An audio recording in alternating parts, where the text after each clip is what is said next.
This conference will now be recorded.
The program-wide budget proposed for fiscal year 2023. If you have to entertain any questions, you might have. Questions?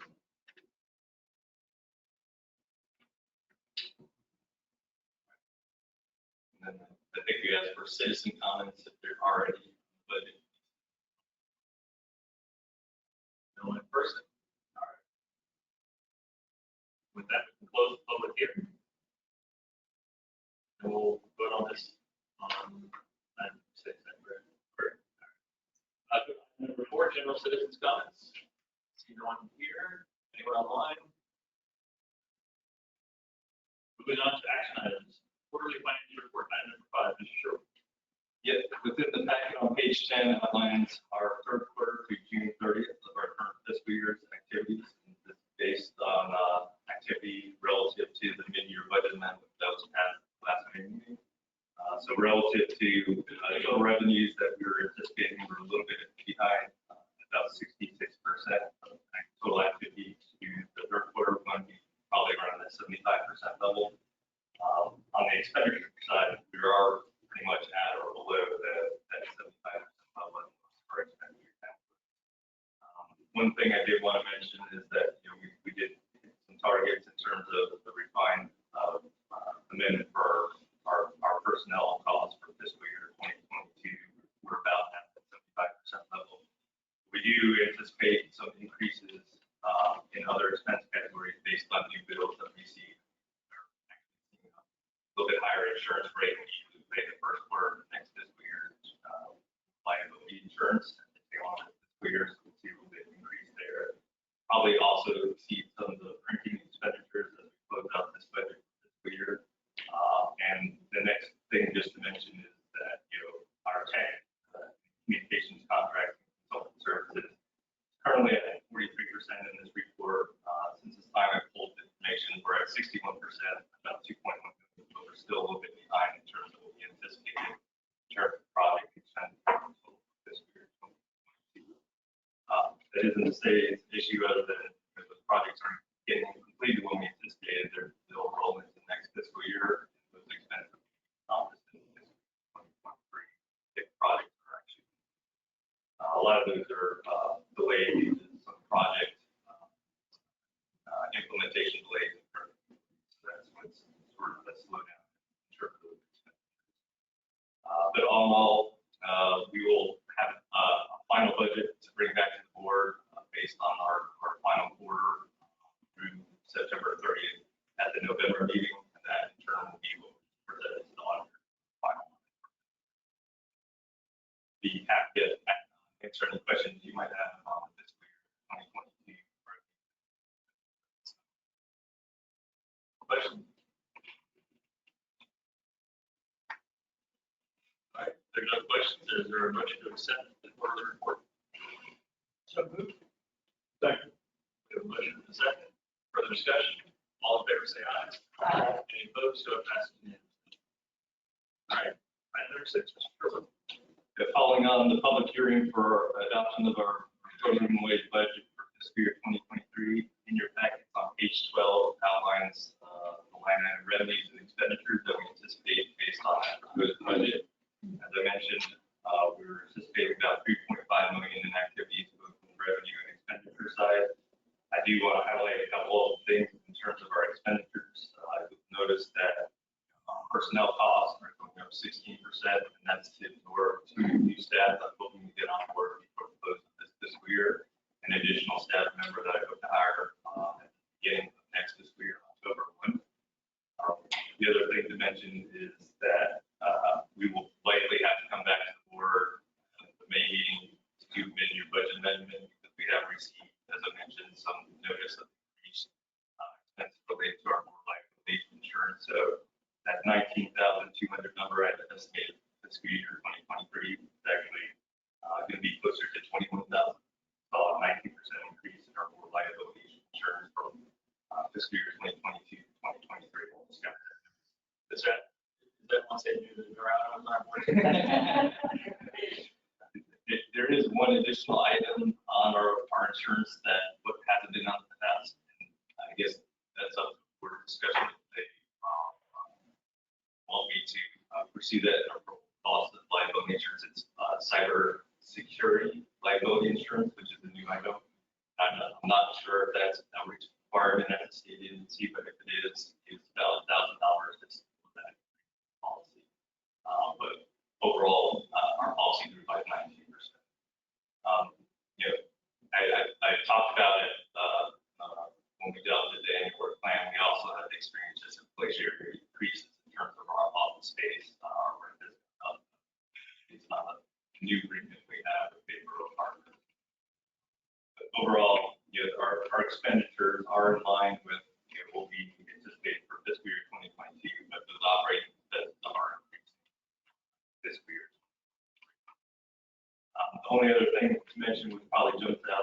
to, we're anticipating a 280% increase in capital outlays in small equipment. That's primarily to buy new furniture for that staff. I just mentioned that we're bringing forward computers. So we'll probably encompass some of those costs actually at the end of this fiscal year. We're hoping to get staff on that right after Labor Day, some new desks for that staff. But in total, we're anticipating a little bit increase in terms of capital outlay. Again, I'll be happy to answer any questions of the real high-level highlights of our revenue and expenditures for this year 2023 as proposed in the budget year.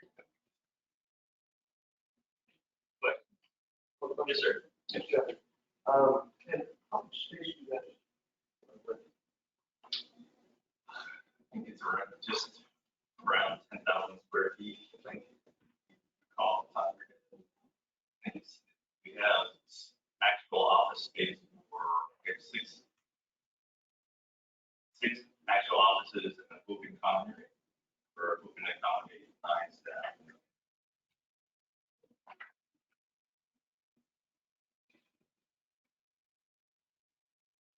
Other questions? Yes, sir. Looking to the future, with this climate change, how are we getting involved in that? Is this in, if we work closely with that, yeah? First. Until we get that, that's already, go talking to it. The earth plays. So we have a lot of money to pick off. We need to make sure that solutions.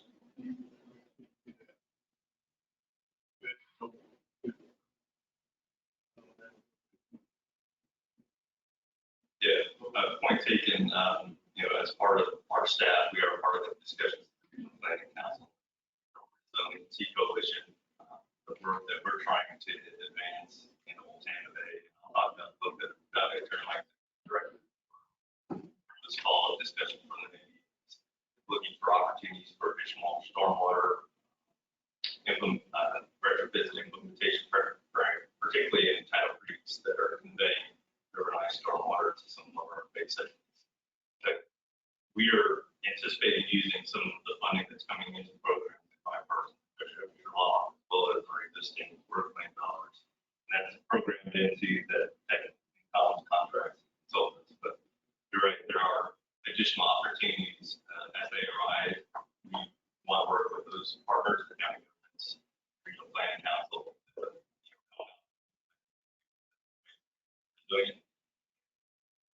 from the resilient side, from our standpoint, I think it's working on not only flood control mechanisms, but flood and water quality control mechanisms for the stormwater issues that we have. You probably would have solved, but I would give it the opportunity. I've been talking about it, had the project successful solved. Like a nice project going $30. Seems like the building, I should put it in there, but it seems like me, I'm not to have these projects set. Yeah. In that blueprint, so to speak, for these counties, that look at the projects and stormwater. That's gonna be a big issue. Certainly through the work that we do through the Niger Management Consortium, each of the entities in the region who have permitted stormwater or wastewater discharges in the region, they are an allocated level to each of those municipalities. We certainly encourage all municipalities to address additional nitrogen load reductions from those existing sources, even though there's allocated loads capped facilities. And that's part of the CCNP. In terms of prioritizing and looking at it from a multi-jurisdictional standpoint, to look at what's the most cost effective, we have not done that sort of refined work, but we propose that we're some Deepwater Horizon Restore project concept that we submitted to the state earlier this summer. I'll talk about that a little bit. Okay. Other questions? Is there a motion to adopt? We have a motion, we have a second. Further discussion? All in favor, say aye. Aye. Any opposed, so it passes unanimously. All right. Item 7, First Bank resolution. Mr. Sherwood. Thank you. This is, again, a follow-up from the last May meeting where the board approved us to make a banking transition from Truist Bank to Climate First Bank. We've since opened accounts at Climate First Bank, and the last sort of thing we need approval on from this board is a resolution to allow our accounting service providers, our accounting service provider contractors to actually start writing checks from those accounts. This has been a technical thing that we have to bring to the board, change accounting service provider. Right now, they only have authorization to write checks from our Truist accounts, and we have not been spending any money from the new accounts we set up at Climate First Bank. So just looking to get the board to formally approve their authorization to start writing those checks from those new bank accounts. And once that occurs and the full switch occurs at the state level in terms of state deposits we receive due to license plate sales into those new accounts, we'll be able to close out those Truist accounts and formally make the full switch to Climate First Bank. Hoping that's all going to take place by the end of our fiscal year. I'll be happy to answer any questions on that if there are any. All right. Is there a motion to approve? We have a motion, we have a second. All in favor, say aye. Aye. Any opposed? So it passes unanimously. Item 3, Pinellas County Flow Monitoring Agreement. Yeah, so this item is about entering into a contract with Pinellas County for certain program for some monitoring for 2 impaired creeks in their jurisdictions of Chilwell Creek or impaired creek creeks. Previously, I've been in contact with them in the past, so we need to create a new contract for FY23 and 25. Their proposed budget of $27,000, so that's is for flow monitoring through cost share agreement with SRA program for $5. It's funding county to go towards contract. So that's background on that. And just to add to what Dr. Greg mentioned, this has been an ongoing project that we supported through our annual work plans for almost a decade now. It's now reached a threshold that it's going above my authorization level of 25,000. That's what we're bringing it to. The updated agenda item just defines the total contract amount, $27,750 for asking the all board to authorize me to approve the agreement.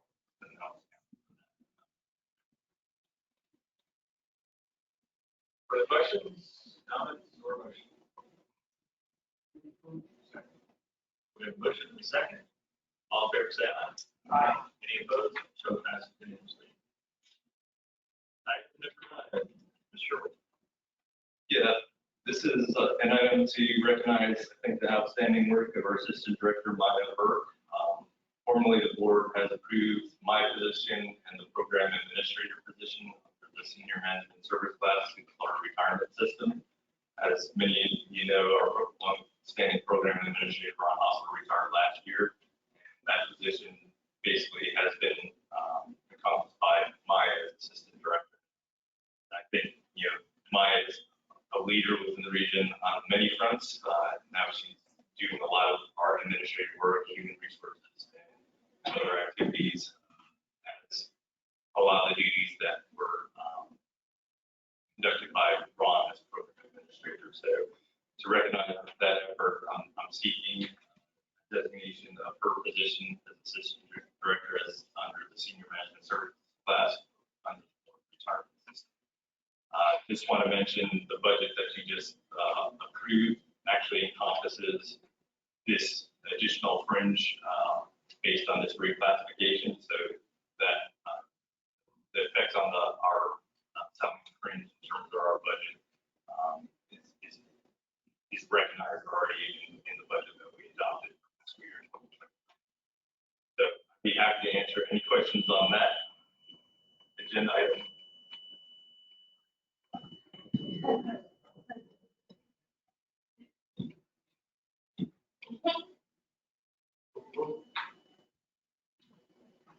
Do you want to include the 9-1 or are we doing it separate? That's going to be separate. Okay. We have a motion and a second. Further discussion? All in favor, say aye. Aye. Any opposed? So it passes unanimously. All right, item 9.1. This is a new agenda item that's in the handout at your places. This actually came to my attention last week when our existing auditing service provider let us know what their anticipated cost will be for conducting our fiscal year 2022 audit once our fiscal year ends September 30th. The quote I received from our existing firm, Terry Decker, is actually went up by about $12,000 and now exceeds my approval authority as executive director, but it's still below the sealed requested proposals that bid threshold for state procurement, 35,000. So I, since this time, asked for additional quotes from firms within the region. I've received one additional quote. I'm anticipating one more by the end of this month. But based on those quotes and the competitiveness of the different firms, I'm seeking authority for the board to enter into a fiscal year 2022 auditing services agreement that would not exceed 25,000, but less than. Sorry. I'm seeking approval from the board for consideration of an auditing services contract for a cost not to exceed 35,000. So I'm expecting quotes to come in anywhere between the $25,000 and $35,000 level above my approval authority. If they come in below that, then we'll consider those based on what they propose in terms of qualifications of that firm relative to the quotes that we receive. But this, again, exceeds my approval authority to enter into a service contract for 25,000. So don't want to delay getting a firm on board, so seeking this approval now prior to waiting until the November meeting. We're hoping to have a firm already in place and we start to do this work for this year 2022 audit, just present to the board at the board meetings. I'd be happy to answer any questions that you might have on this process, but as I mentioned, the quotes we received now from our existing firm exceed my approval authority of 25. Questions, comments, or motion? Yes, ma'am. I'm thinking, should we start considering increasing your threshold? I mean, everything's going up. I don't know how long this threshold has been at 25,000, but just to make you more efficient and effective. What do you think about that? Yeah, the thresholds we've adopted now align with state statutes.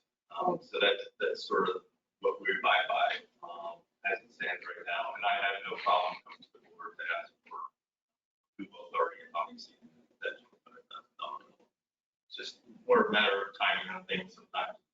Well, that's what I'm thinking. If we don't need it, but we don't need it every single month. And so we don't have any flexibility because of state. Something that I think we need to do some research on. There might be an allowance up to the sealed bid threshold of 35,000, but I'm not proposing that right now. Further question? Yes. Yes, sir. Does the board have a percentage of administrative costs? And we'll let you from that. You see 40% of administration.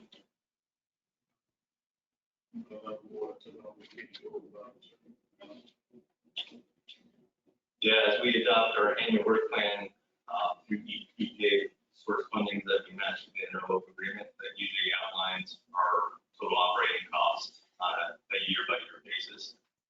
And the calculations that I've done for comparison our overhead multiplier around 1.88, fairly good compared to private institutions around 2 or 3 in terms of our operating fringe costs relative to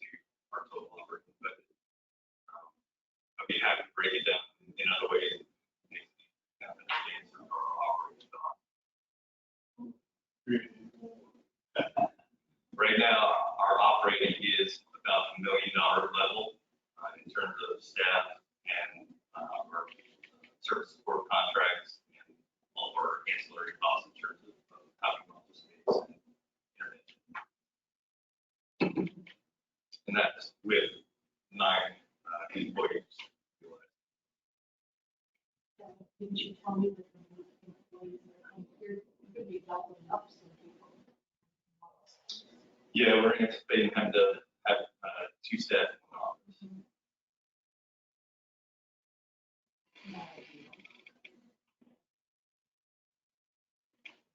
Further questions? The motion to approve. The motion is seconded. All those in favor say aye. Any opposed? So it passes unanimously. Item number 10, executive director staff. Yeah, a couple of things to highlight and mainly follow-ups from the last board meeting. Places on page 17 are a couple of items I want to run through. Just want to make mention to the board that on approval of our fiscal year 2023 work plan at the May meeting and submittal to EPA, we actually received notice that they had some additional funding available to do work next year related to identifying additional restoration opportunities using NOAA CCAT land use land cover satellite imagery. That one year resolution. So they let us know that there was an additional $25,000 available to add on to the work plan for fiscal year 2023. So at the last meeting, we approved the amount of $750,000, so we'll raise that to $775,000 federal funds that will match with the interlocal agreement dues as well as an in-kind project to fully meet those federal numbers. Also want to mention in terms of federal appropriations, there's now through Congress appropriations bills passed in both the House and Senate that have recognized funding the National Estuary programs at $800,000 for our consideration of our next fiscal year, the 2024 work plan that will bring the work next year. So good news in terms of support, bipartisan congressional support to increase funding support at the federal level to the National Estuary programs. I think there's a final reconciliation that needs to occur with the appropriation bills that have been passed. We're hoping those levels be maintained and be recognized for consideration of our next annual plan.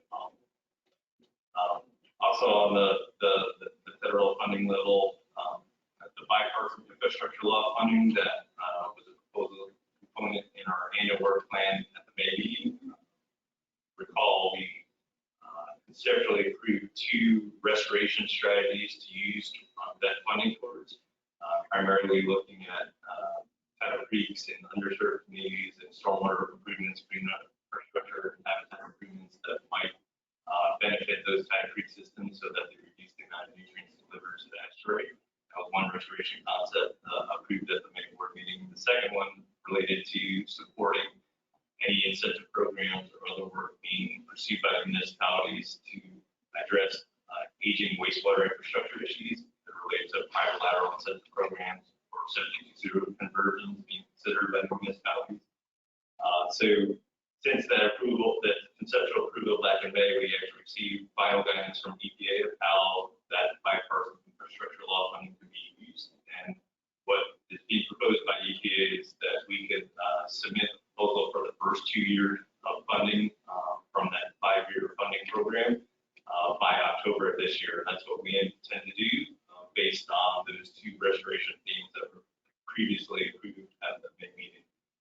We've been in contact, I think, with many municipalities and your staff to further refine the concepts that were in the annual work plan bill proposal that was initially typically approved at the May meeting. But we'll look to finalize that proposal and submit to EPA by October of this year. The other guidance that EPA let us know about is that we need to develop a long-term plan and equity strategy for the remaining 3 years of that funding. So fund years for 24, 25, and 26, 2026. about $2.7 million worth of funding. And that plan needs to be delivered to them by June of next year as part of approval of ongoing waiver of match for those funds. That plan will be contingent on that waiver by EPA of additional match requirements for that funding source based on that long-term plan and equity strategy that EPA next summer. Other than that, I think it highlights a lot of the work that we were trying to target already in terms of implementing our CCMP, leveraging a lot of funding from other resources, not only from work plan and bill funding, but from other dollars that are coming down to municipalities to address some of our infrastructure and make our community more resilient to climate change impacts that we're seeing now. So all in all, like I mentioned, we'll be further refining the project concept that we'll submit to EPA as the first 2 years of funding probably targeted for that initial proposal that's submitted to EPA by October. Tom, I don't know if you want to make any mention anything else related to the bill funding. Covered it very well. Nothing in particular to add.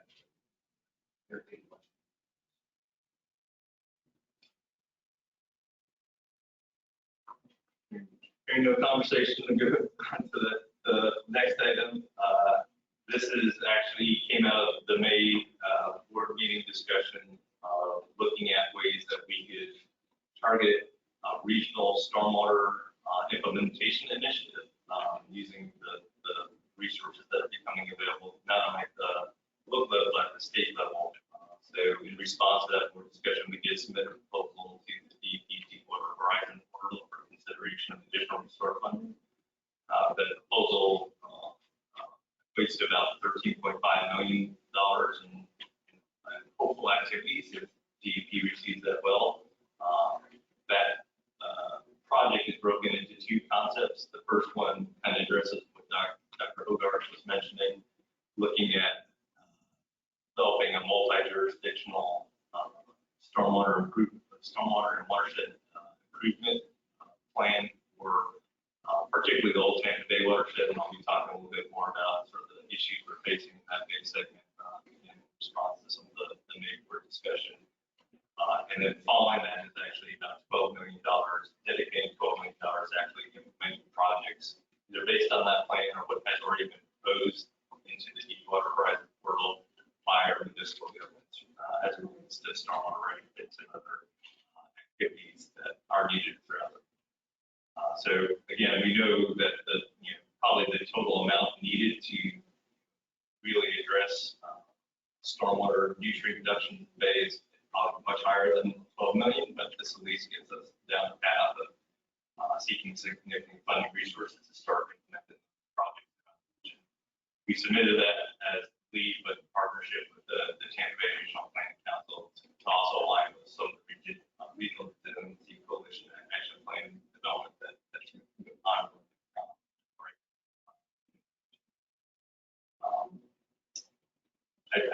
I've met with DEP officials right after we submitted and to give them a little bit of clear picture on what that project concept entails. And I'm hoping, as I mentioned here, some positive news back from DEP around the September timeframe. That's when we'll be making a decision on those available store funds. Last item in the agenda packet.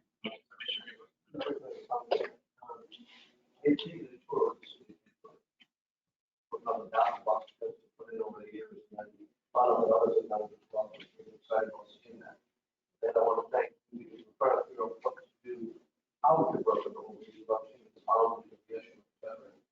And I greatly appreciate you working with the planning council to find a way for the joint planning and not have to worry about all that stuff.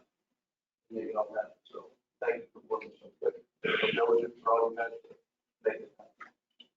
Fingers crossed that it's considered a worthy project.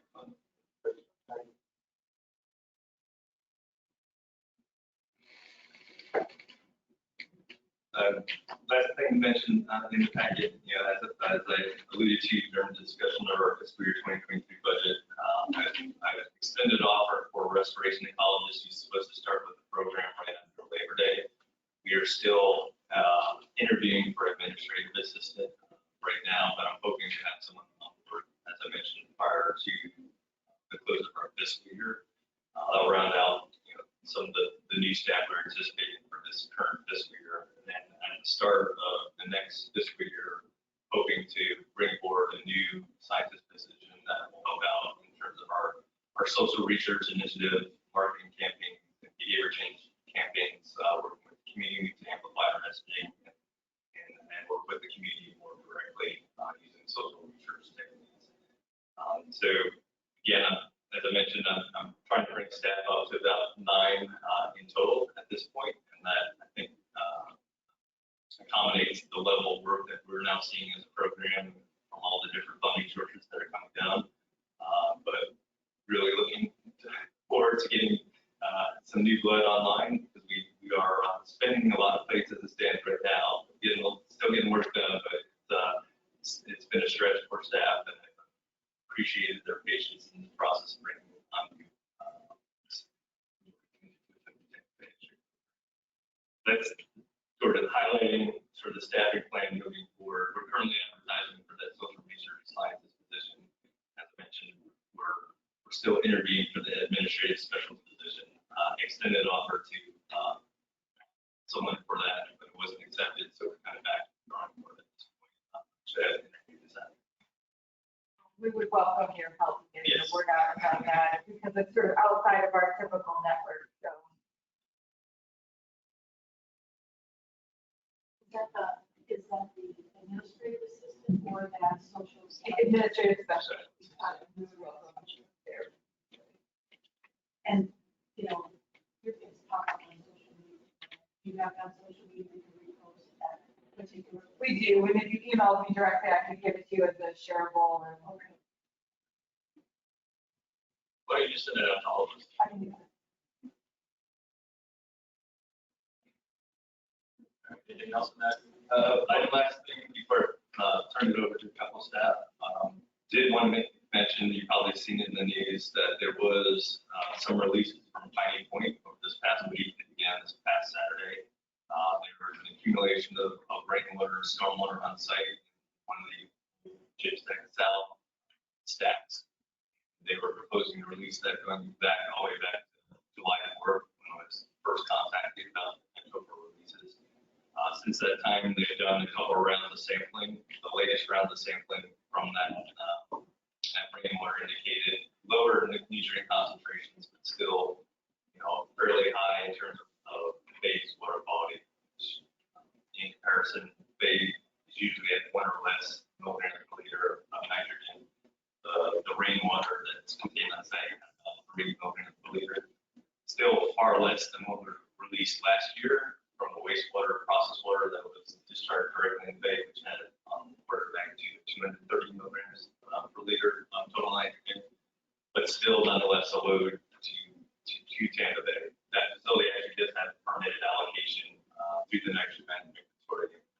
The releases that are anticipated over this past week, and I'm hoping that they'll be ending soon, about 4.5 gallons of water that they need to release to prepare that stack for final closure with the new contractor coming on board this week. The load based on those nutrient concentrations would still be below their allocated permit. But as I mentioned, we're still tracking Bay water quality conditions. And we recognize seagrass beds are not doing too great, and we're seeing a lot of macroalgae still throughout Tampa Bay. We actually have had some staff out there who was tracking conditions prior to the release, during the release this past week, and following up later on in the month just to further understand if there's any impact adjacent to where the district occurred. This time, I'm not anticipating there to be significant impact like we saw last year, but just want to maybe bring this to the board's attention that it is occurring as we speak right now. Hopefully, it will be ending here shortly. Answer any questions that you might have. Also,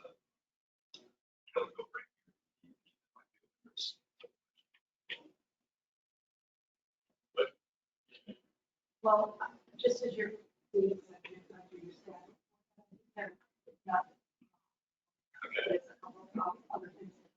One was just as a data point, because, you know, the municipalities are towards the end point of approving budgets.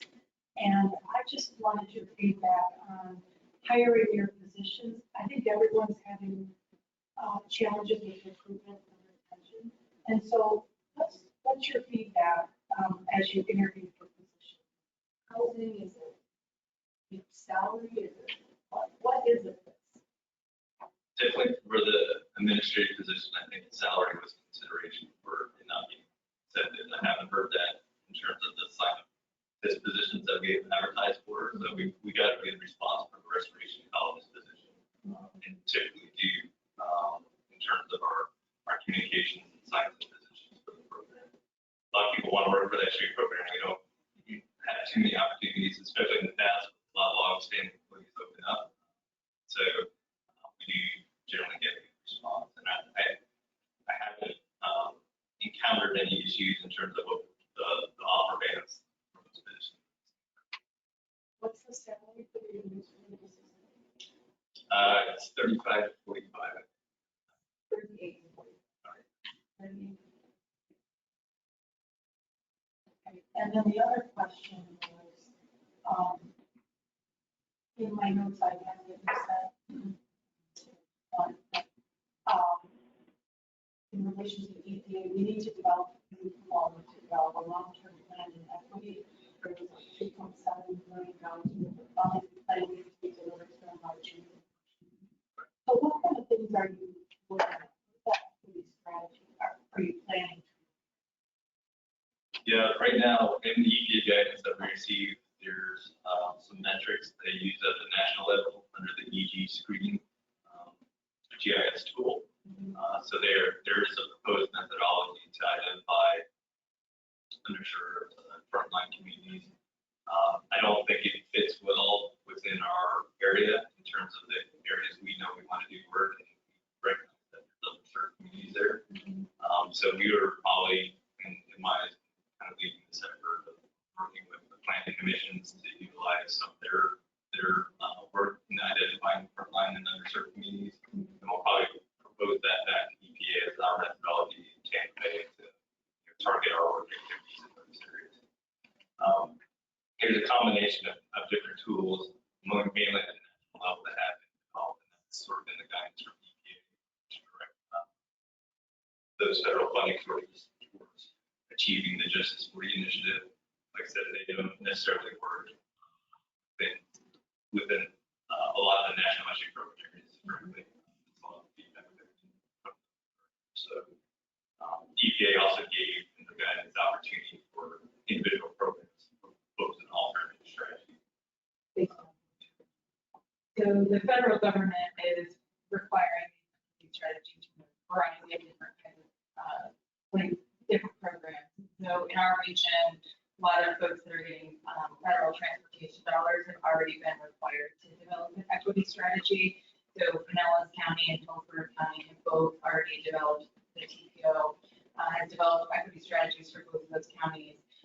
Unfortunately, the thresholds that they use are not consistent with one another. They both approached it differently, and neither are consistent with the thresholds that EPA has put forward for environmental justice. So we've downloaded all of their spatial resources and all of their methodologies, and we'll be working towards putting something together that's applicable for the whole watershed, and perhaps the whole region outside of our watershed too, because these issues seem like they're coming up more and more. But we've generally identified those areas where, you know, there's some sort of additional needs, whether that's, you know, income-based or, you know, a variety of the factors that EPA put out, where those then are co-located with opportunities to improve water quality, improve flooding, or improve habitat.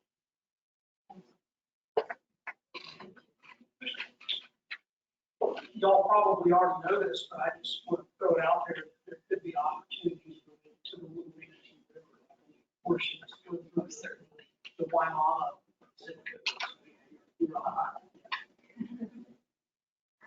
I just assume we're gonna put all the money in Joe's grave. I mean, that's the challenge, is we could just put all this money in one spot and still only get part of it done. It's really hard to know. Yes, sir. Just wanted to go back to the tiny point, being a newer member of this body, we haven't received much briefing. Is there a kind of give us an update of what happened last year?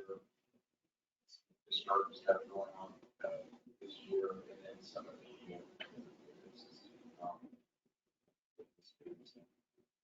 Yeah, certainly, I think at the next meeting in November, certainly if you get an update, we'll have some additional data hopefully from Seagrass surveys that we conducted this past summer, give a longer term picture of the base condition following the event of 2020. So we'd be happy to bring that back to the board in November. If that impact of that discharge last year. And what you just briefed us on the $4.5 million seems small in comparison, but it's still a large number, not being scientists.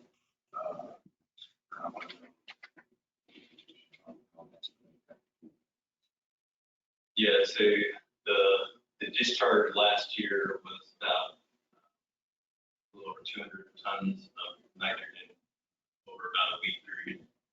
This discharge, we're estimating based on the current monitoring results, is probably around 500 pounds of nitrogen going into the bay over a 6 or 7 day period. Discharge like significantly less in terms of the nutrient discharge to the bay in comparison to the wastewater discharge last year. But as I mentioned, we're still following conditions in Tampa Bay, hearing reports from people that are actively recreating, that there's still a lot of lingering macroalgae, kind of a residual response of probably the overall nutrients that they received this past year. I've seen that sort of cycling within the macroalgae community. So, we're not out of water yet in terms of having water quality conditions conducive to additional seagrass recovery in the bay. In my opinion, we're still waiting some information for the water management district, and as I mentioned, surveys that we conducted this summer. But that November meeting will be a good opportunity to kind of give an update there, and also give an opportunity to see where the facility is at in terms of implementing their final polluter plan.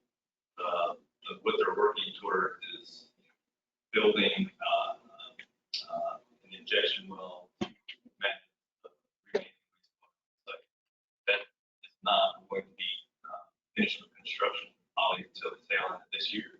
And any additional treatment that they might need to pursue with that wastewater prior to injecting into that well, those facilities would probably have to be developed on site. I think they're not anticipating actually being able to start reducing that wastewater burden until probably about April next year. So that's sort of just from what has been relayed to me from the site operator working with the DEP, chief science officer, just bringing my knowledge up to where the facility is at, but we should know more on November timeframe with those timelines are still. Very good. Yeah, at the peak of it, we were getting more frequent updates, and we had Dr. Raines, Dr. Raines present to us. And so that update probably, especially after this action. And not to beat a dead horse, but based upon this request, maybe more so than just an update, maybe spend just a few minutes, just revisiting what happened last year for the benefit of the viewer. Yes. Just, what happened, why did it happen? Yeah, absolutely. We'll give the formal presentation. All right. Do you have a couple of staff updates? Maya, you want to go first? Talk about the green action. So over the past year, I've been working on an interdisciplinary grant project that the University of South Florida this will be done. We just had National Science Foundation funded work on, our project is called the Blue Gap, the Blue Green Action Platform. And essentially it's funded through their Convergence Accelerator Program. It's an effort to promote interdisciplinary work that is transformative to both science and the economy. We worked on a track about the network to the blue economy, so ways that we can enhance jobs and revenue associated with clean water. Our project is focused on frontline communities and how we can work on reducing nitrogen pollution within frontline communities using frontline influencers within the frontline communities themselves. We have partners from Tampa Bay as well as Iowa and the Virgin Islands, and so we're looking at what lessons are transferable from each of these places that could be applied pretty much anywhere, since nitrogen pollution is happening everywhere. And so that work has been, taking up a lot of my time this past year, but we also, as part of that, put together a phase 2 proposal to take some of the social research that we conducted and the prototypes that we built, and the phase 2 proposal will be to implement that work more fully, to build out the platform, and to do additional work on storytelling and combining that storytelling with data within frontline communities. And so right now, as it stands, our phase 2 proposal is recommended for funding. So that will be a multi-million-dollar project, which we will also be the beneficiaries of having some of that work piloting, in particular, some of the place-based work with storytelling and data by launching an academy here in the community. So more should be coming soon, but just wanted to keep you all in the loop about what we did that first year and what will be coming for the next. I'll again ask Maya to give a more formal presentation update at the November meeting as well on that project. Last item, Sheila, you want to talk about Baby Grant opportunity? Yeah, so I just wanted to bring to the board's attention that we are currently accepting our 2022 Bay Mini grants. So these are competitive cash awards up to $5,000 that are offered to community organizations that have projects that protect and restore Tampa Bay. We typically fund projects that are education campaigns, citizen science projects, restoration projects, things like that. So this program is funded directly through our specialty license plate or our Target tag. And each year we do highlight and prioritize a specific CCNP or a CCNP action. So this year we are projects that support the prevention, eradication, or management of invasive species in Tampa Bay and its contributing watershed will be prioritized for funding. So we just wanted to bring that to your attention. If you know of any organizations with projects that might be a good fit for the Bay Mini Grant Program, please send them my way. If you have any organizations, potential project ideas, please also send them my way so that I can work with them to build a competitive project. Had great success with condo associations, neighborhood associations, those kind of groups that, whether it's a small project on site in the area. So, someone might be working on something like that. Let's see their app.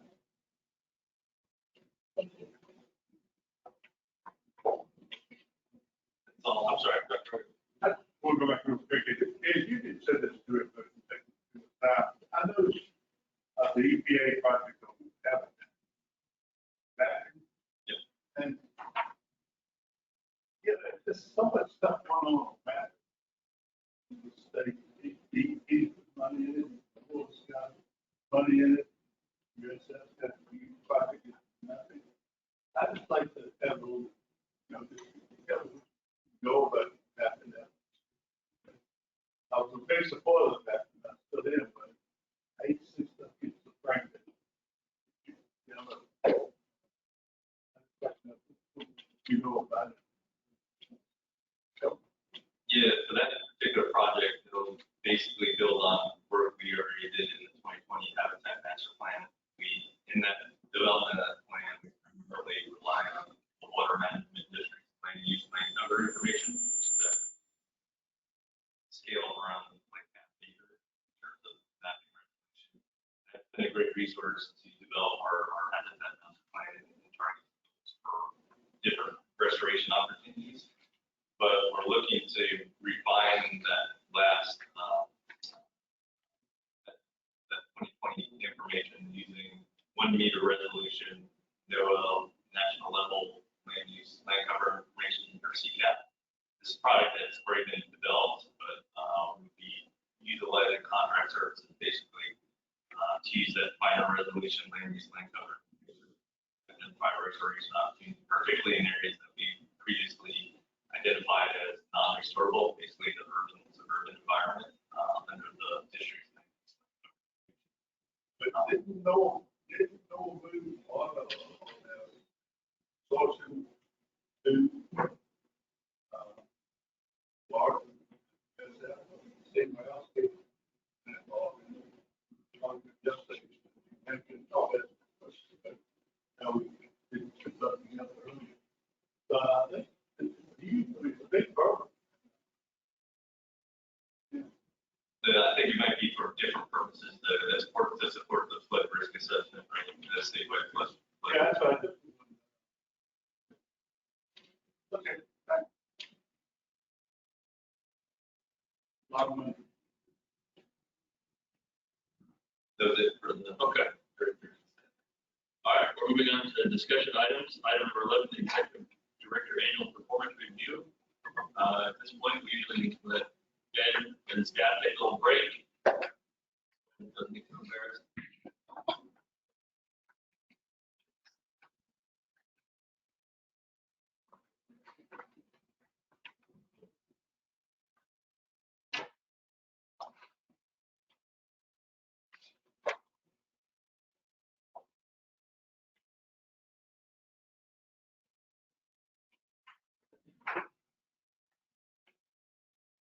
Oh, we might need you. It seems where we might turn it. Just kidding. We got to one thing for doing the reviews. This is probably the best response we've had since I've been on here as far as everyone turning in reviews. So I appreciate that. Overall, the overall score was a 4.6 out of 5. That was average on both sections. It's made me evaluate how I do my evaluation because I'm the toughest grader in the world there. But I'll give them the hardest scores, I guess.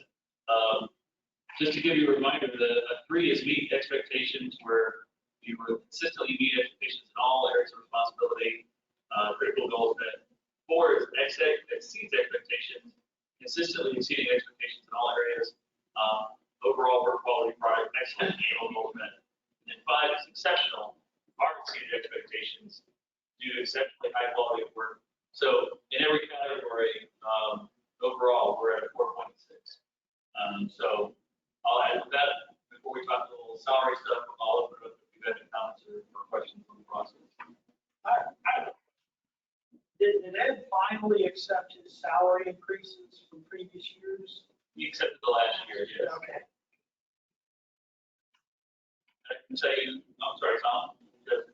I just wanted to share with folks, I'm a non-voting member of the board. It's, our attorneys have advised me and other people that represent EPA do not formally participate in the evaluation process. But I did want to offer everybody, especially for those of you who wanted to see before I've been here 2 years in person, the evaluation program is recognized by EPA as a national leader.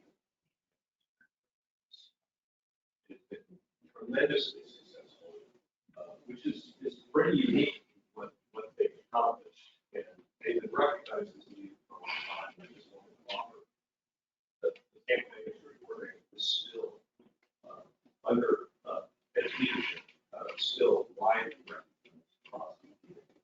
It's a national law. No, I appreciate that very much. And the one trip I did make a couple years ago to the EPA required training workshops, it was clear. I was just happy to be along for the parade, but people from around the country came up to see what we were doing, wanted to talk to our staff and get input. Prior to Ed, we traveled with Panhandle to help them set up their program. Councilman, did you have a comment? I did, just, you know, the general grading factors section, there are a number of things there that, you know, like number 8 was developing staff effectively and timely evaluates subordinates, encourages and initiates regular discussion with subordinates, fosters and encourages learning and professional development, improves through coaching, mentoring, and other techniques. I would assume that does that, but, you know, I have no evidence. So some of these things I don't have a lot of knowledge of. You make your best judgment, but it's like I don't. And it's like, is this evaluation coming from federal level and we don't shape it in any way, or do we develop it?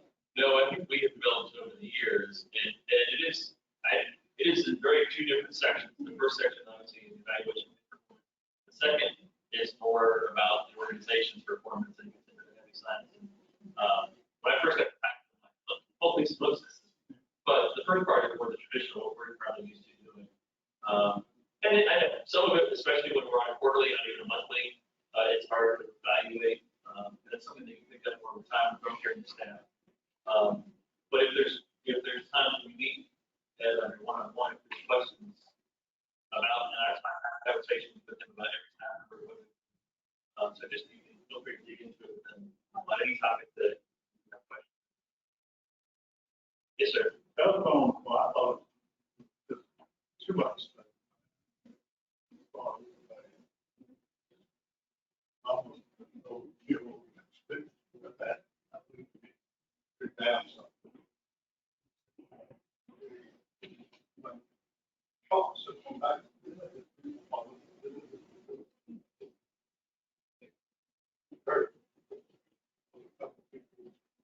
That's part of why we have Maya here to help us continually evolve this evaluation process. And we did that with our county attorney. We started with a pretty thick, and it's gotten shrunk down to, and that's why I think the first part, the second part, I think that's wanting to show success of the organization and its leadership there. And we got to remember, well, you understand, as politicians, we have to remember we're dealing with a scientist. And so it speaks a different language on some of the stuff. But I think 2 points well taken. Maybe we can, between now and next year, look at how we do evaluation and those actual. I thought that was wrong. I dealt with many of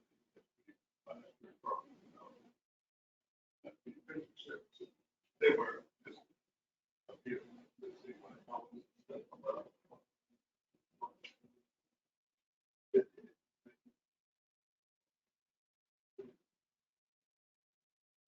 Yes, sir. You know what? So the first time I had it, I was already in touch with the dog specialist, nurse, something talks with the hospital. I was also very impressed with Meyer, who responded back to some questions I had, great information and great understanding of what was going on in the area. I had also already impressed with the actually when I see the results consortium. I've been seeing for years, we get all that pot of money, and I don't see the state doing much. And when the consortium first started, the estimate was the budget on big problems. I was unaware of how much money we're getting, how the state was going to control it all. Now, I thought we had some opportunities to come. So for him to actually take that project on, 25 million, working with the regional council, getting away from the boundaries of the estimate, I thought was fantastic. For him to go make those steps and make that move, put us in a better position to serve our people, I thought it was wrong. I can tell you, when I talked to him, he's in the budget is a 3% for staff, and additional percentage that he would be allocated that he does not want, that he wants to use for merit base for his staff. Last year, he's done it for a couple of years, I guess. Last year, we forced him to take the 3% increase. So with that, what are the wishes we're working on? So I'm sorry. So he has a 3% pay raise built into the budget for himself, but he wants to decline it and use it. Staff. That was kind of said, but I don't know if those numbers actually add up. Maya, do you remember? Well, I don't know if they actually add up that way, but his intent is to supplement certain positions where he feels like people have really performed, so that they would have a cost of living adjustment and the additional merit. That's probably better. So he has a 3% staff, and then he has a portion, and I don't remember what it was, that he wants to use for merit raises for staff as well. He did not include a raise for himself. Is that correct? Yes, he feels strongly. I told him I would pass the message on to the board, but it's advisory. It's fine. It's about all that we try to keep.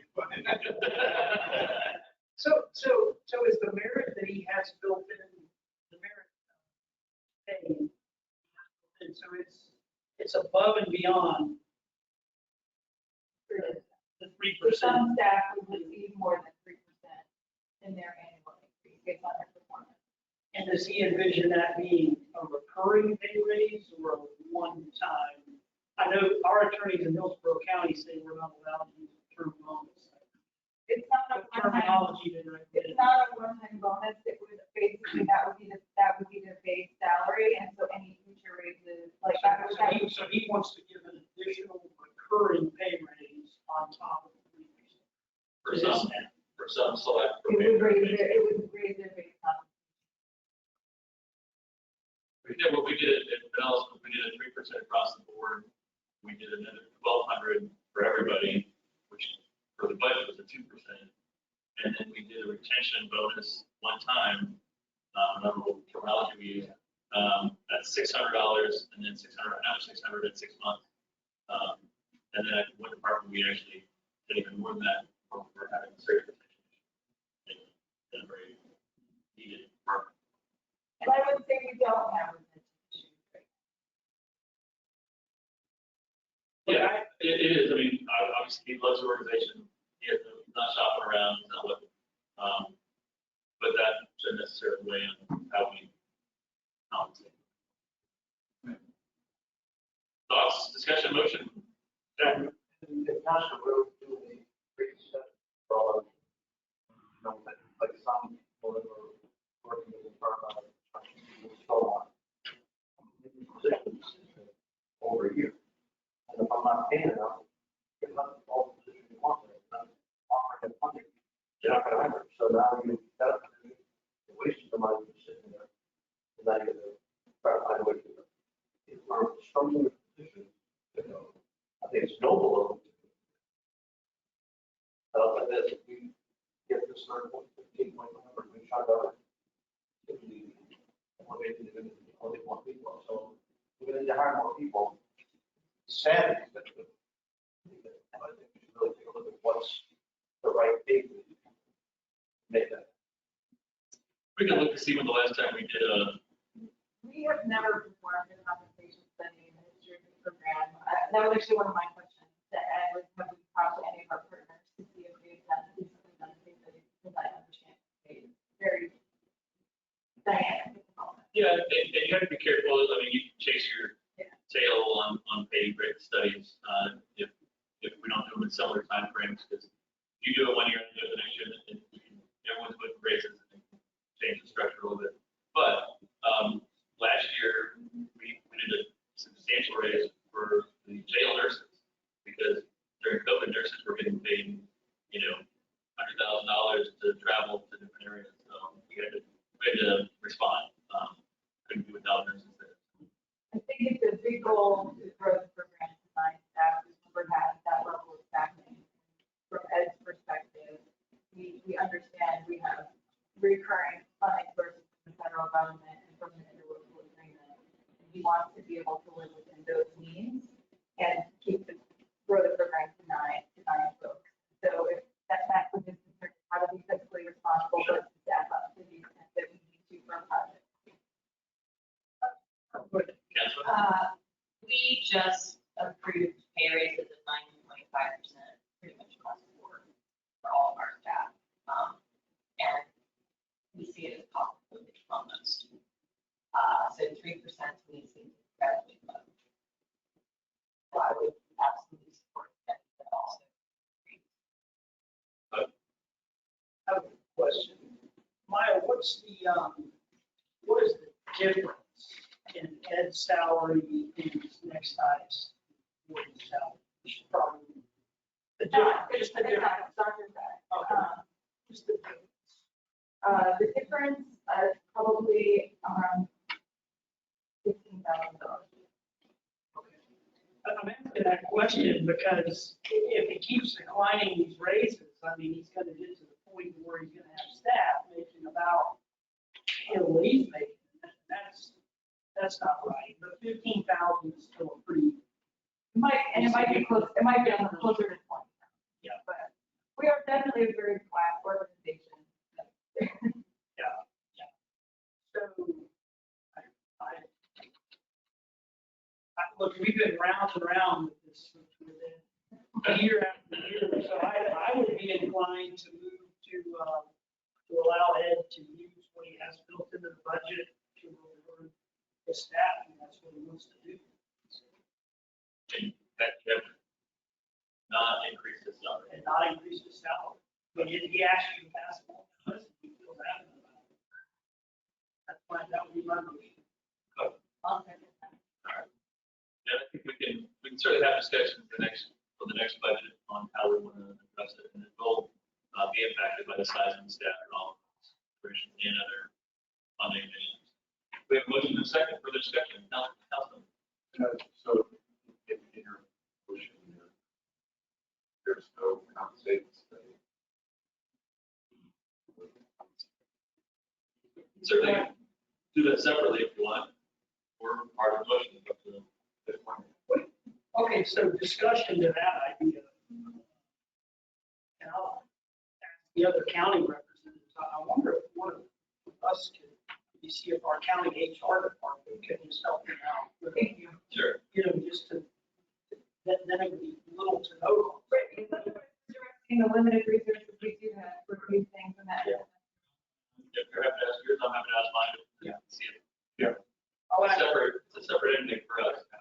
I'm happy to ask our HR folks in Hillsborough County because we. My consent to all this, 20 minutes of the page, I don't know, anyway, so I'm ready to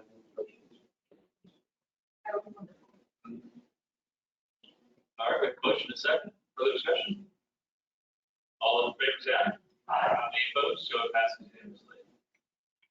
All right, Don, you want to bring the troops back in?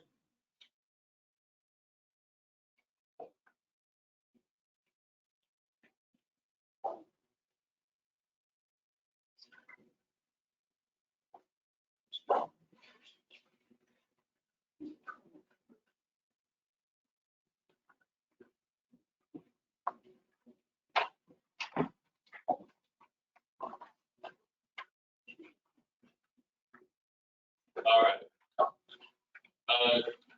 Then we had a good conversation. Hopefully you've had a chance to see the scores and evaluations. For the record, the overall score was a 4.6 out of 5, which is an exceptional score, I believe. The continued appreciation for the incredible work that you do with this organization. And you made a comment earlier that really hit home for me, and I really hadn't thought about it, but this organization had the same staff for a really, really long time.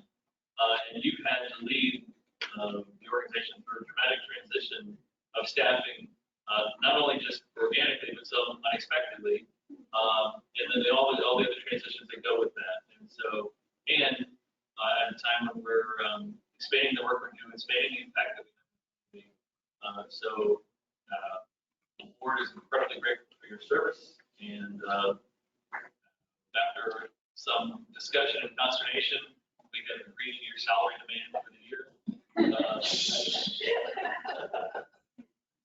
I'll put it that way for you. And just again, on behalf of all of us, we're really grateful for everything you serve us and serve the community. And with that, I'll open it up to the board if anyone wants to say anything else. Councilmember? I would just say it's been a pleasure to work with you and learn with you, try to advance on these critical initiatives. Yeah, so I'm term limited. November will be my last meeting, so working with you, knowing you, I think you're doing this organization. When we were having our discussion about you, your leadership, you know, you are the consummate scientist. Runs this organization is a science-based organization, just about the facts. Really appreciate that. Keep up. Further comments? Commissioner? Yeah, and really take down much of the man's. You know, once you be compensated for what you're doing, we appreciate how you want to get your staff raises, you your staff. I think we would love to see, by the way, the raise your pay. Maybe not this year, but coming up, we're all going to do a case study, whatever it takes, and find out what that should be made. But to elevate their pay is what we want to do, but we want to sacrifice. The goal is a great leader, like the passion for the place company shows, but we do want to try to shoot that way down the road. We're related. Further comments? All right. Now I'll give you the floor. I appreciate everything that's just said. I'm always humbled to hear the compliments of the work that I do because it's a reflection of all the work that they're doing for the program. I'm very excited about the opportunities bringing on these staff, all the work that is coming down, the resources coming into the program, some significant impact. To me, that's verification enough. So that being said, I appreciate y'all in terms of what I'm trying to do for staff and recognize that's more important to me than necessarily the compensation that comes with this position. I'll leave it at that. Very good. All right, moving on. Item number 12. So I will give a brief overview on each of the issues, and this will be sort of a follow-up on the discussions that occurred at the Bay meeting of interest. I think Dr. Hogan expressed trying to understand. Give me just a second as I switch things over.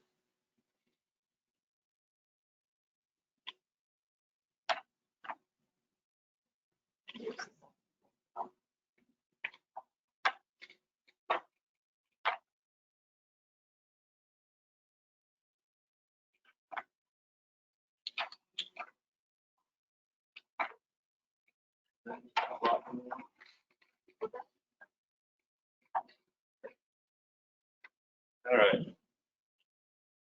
Thank you all. As I mentioned, this comes as sort of a follow-up from discussions at the last May meeting. Particularly some of the newer board members were interested in understanding a little bit more about the issues that we're trying to address in Old Tampa Bay.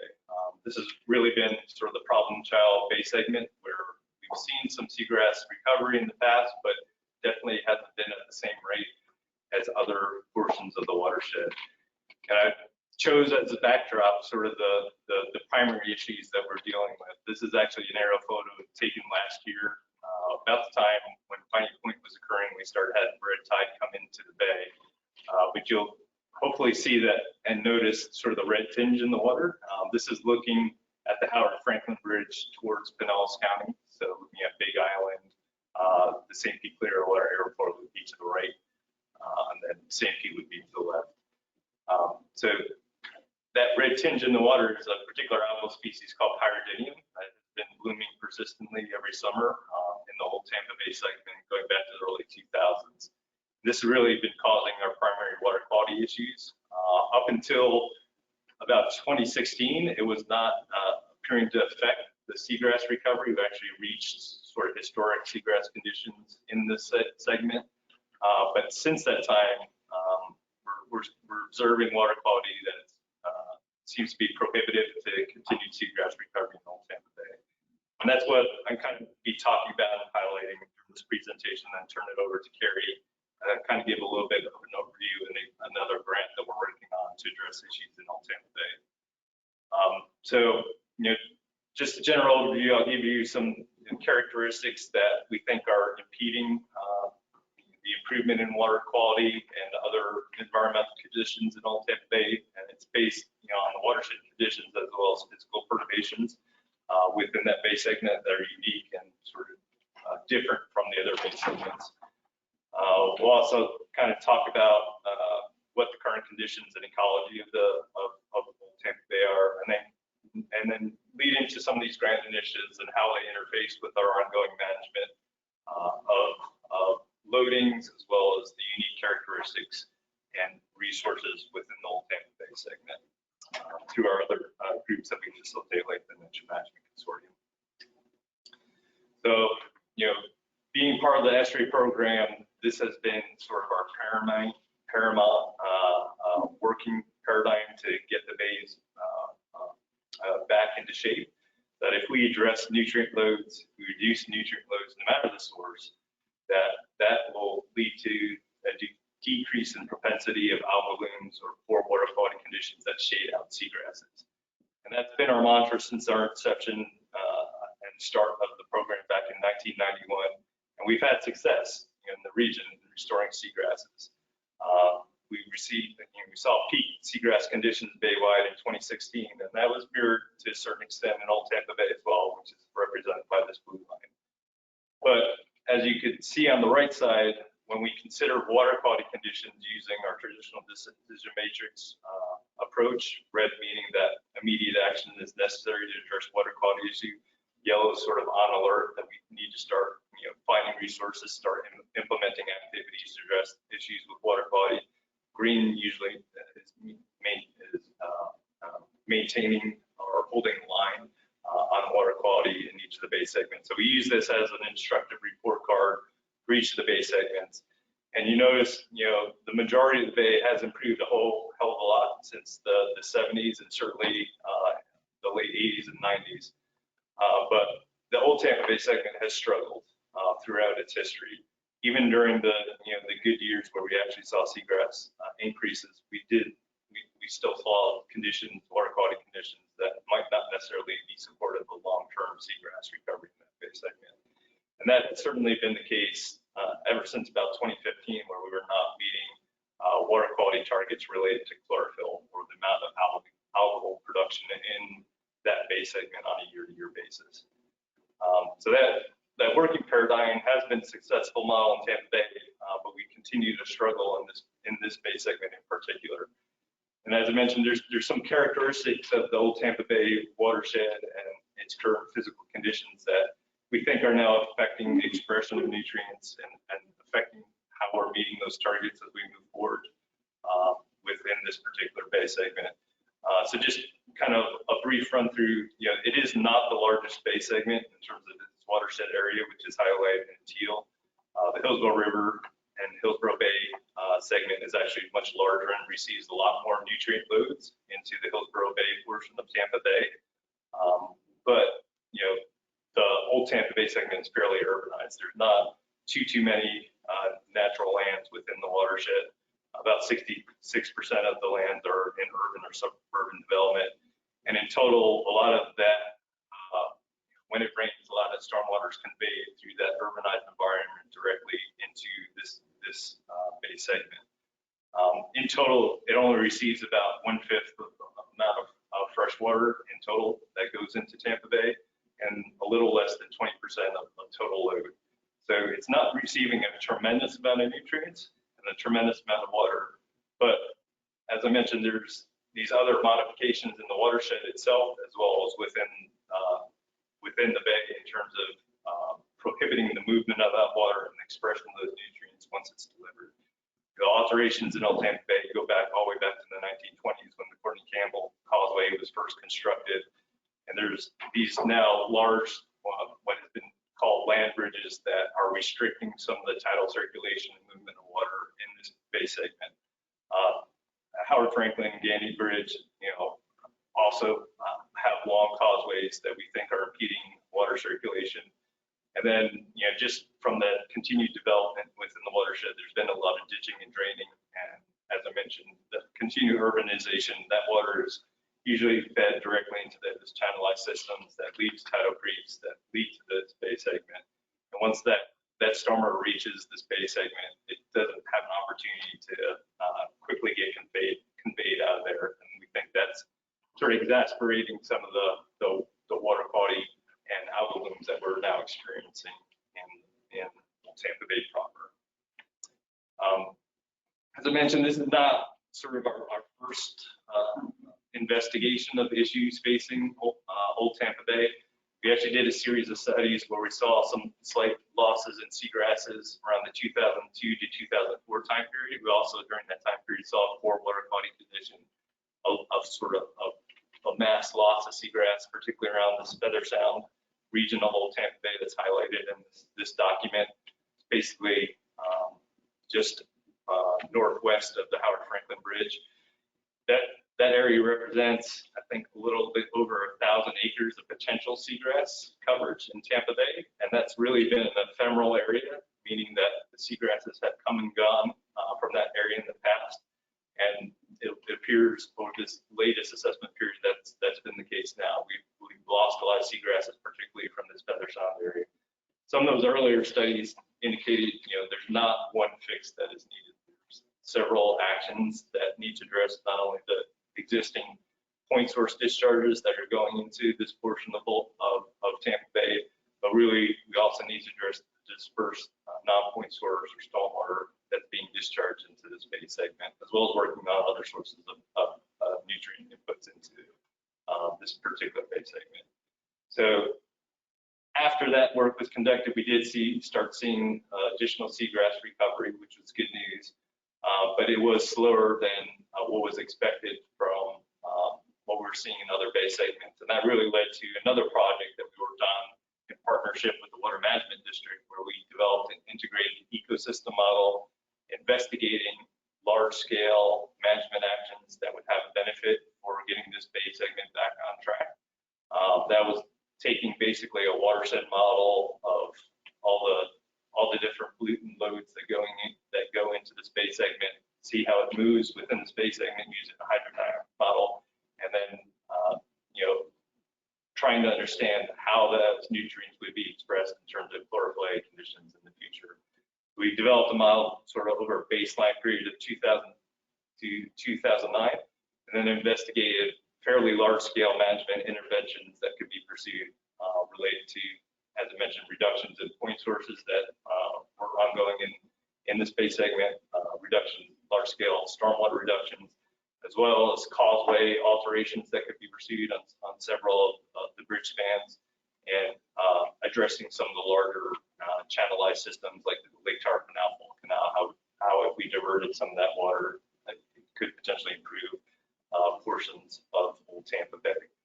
So the result of that work was, it wasn't necessarily one action that needed to be implemented. It's usually a multitude that needed to be implemented at fairly large and significant investments.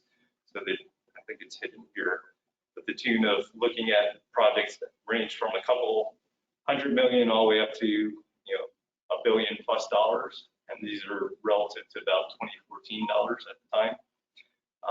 The largest actions that would have benefit in terms of water quality, again, we're addressing nutrients. So how we could further implement reclaim water projects from the existing point source discharges into this bay segment, how we could do large scale improvements to the stormwater being delivered in Old Tampa Bay to the tune of reducing about 90 tons of nitrogen emanating from stormwater loads, or about 25% of what is existing now that's going into that bay segment. That's going to require a significant investment and will to implement. And from a gross scale, we were able to use this model to say that would have a benefit and improvements to water quality, but it didn't tell us necessarily where we could implement those actions and at what scale they need to be implemented within the watershed. So that's sort of the next phases we're looking at with the grant proposals we submitted through Restore funding to further identify and prioritize where either large regional stormwater facilities need to be constructed, or a lot of dispersed activities need to be constructed to achieve that 25% load reduction for stormwater. Some of the work that Marcus Beck has done in kind of investigating the current algal blooms that are being experienced in Old Tampa Bay. He looked at breaking down the chlorophyll A signal. So basically the production of algae on a seasonal basis. So if you look at these 4 panels, this is January, February, March, April, May, June, so on, the 4 distinct time periods during the calendar year. And for the most part, what we're concerned about the most is the high chlorophyll A that we're now experiencing primarily during the summer months as it relates to those pyridinium blooms. We've actually seen some increasing trends in terms of higher chlorophyll A values in the summer months related to this harmful algal bloom, that rust-colored water I showed you at the beginning of the presentation. And there's actually some troubling trends that some of the analysis shows is that we're actually seeing an increase over these summer months. And it could be potentially related to increasing hydrologic loads. It seemed to be been in a rainier period over the past decade. We're actually getting more stormwater loading into the Old Tampa Bay segment. So how we deal with that loading moving forward is sort of imperative to kind of control these bloom conditions, particularly in the summer months moving forward. And we suspect that, as I mentioned, that these large non-point source or stormwater loads are what's driving us missing the mark in terms of the water quality conditions supportive of continued seagrass recovery. The graph on the right is highlighting the different sources of nutrients that we estimate as a program. The yellow line is non-point sources or stormwater, particularly in Old Tampa Bay, and that is the only loading source that is actually showing an increasing trend. We're actually seeing reductions in terms of atmospheric loading, just the nitrogen being deposited from the atmosphere to the bay surface. And domestic point sources, the direct discharges to the bay and the watershed have been maintained at levels that have been adopted through the Nitrogen Management Consortium. So really, we expect that the nutrient loadings that are driving a lot of this production, this algal bloom, is related to non-point source delivery or stormwater delivery of nutrients to Old Tampa Bay. And that, as I mentioned, is now manifesting in fairly significant seagrass losses. The map on the left is comparing the Water Management District seagrass coverages from 2018 to 2020, and the red areas are highlighted where we lost significant amount of seagrass coverage. As I mentioned, this is the Feather Sound region where we have the propensity to maintain about 1,000 acres of seagrass, and we saw a fairly significant loss in this area, as well as in other portions of Upper Tampa Bay. But by far, Old Tampa Bay, we lost about 2/3 of the amount of seagrasses bay-wide just in this bay segment. So about 4,000 acres of seagrass just in this bay segment over the last assessment period. We're awaiting results from the latest flights in 2022 that were conducted this past winter. But as I mentioned, we've had staff and we have other scientists out there assessing seagrass using our voluntary seagrass transect surveys. And some of that preliminary information indicates that there hasn't been a recovery yet from the last 2020 period. I'm actually expecting in 2022 with these latest round of maps to actually see some more declines. Hoping not too much more significantly in the Upper Bay, but I'm sort of expecting some additional seagrass declines, at least in Middle Tampa Bay, just based on the conditions we've been observing out in the field. So these are all warning signs. Yep. So much stuff there. So you said in Old Tampa Bay, we lost about 2/3, about 4,000 acres over the last assessment period. What's that time frame like? Have we lost an additional 4,000 between point A and point B, or can you give me those dates or something? yeah, so in total from 2018 through 2020, we lost about 6,000 acres bay-wide. 4,000 of those acres were just in Old Tampa Bay alone. So about 2/3 of the loss would represent in Old Tampa Bay alone. So from 2018 to 2020, we've lost about 6,000 acres, Yep. and 4,000 of those were from Old Tampa. Correct. From about our peak condition in 2016, we've lost in total about 7,000 acres of seagrass in total. So we're trying to be above that bright line of 40,000 acres bay-wide. We're now below that restoration target for the bay wide. The majority of that area where we've lost seagrasses have been in Old Tampa Bay. So we're below 40,000 restoration. Yeah, we're currently about 34,000 acres. So we need to make up another 6,000 acres just to meet that 40,000 acre goal. One other question about seagrass. Are they pretty hardy? Does it grow fast once the conditions are good or not? How realistic is it to recover 7,000 acres?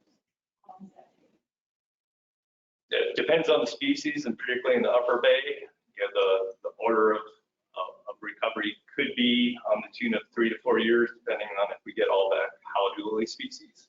But realistically, it's probably going to be over a 7 to 10 year period of time. We probably recovered that amount of acreage.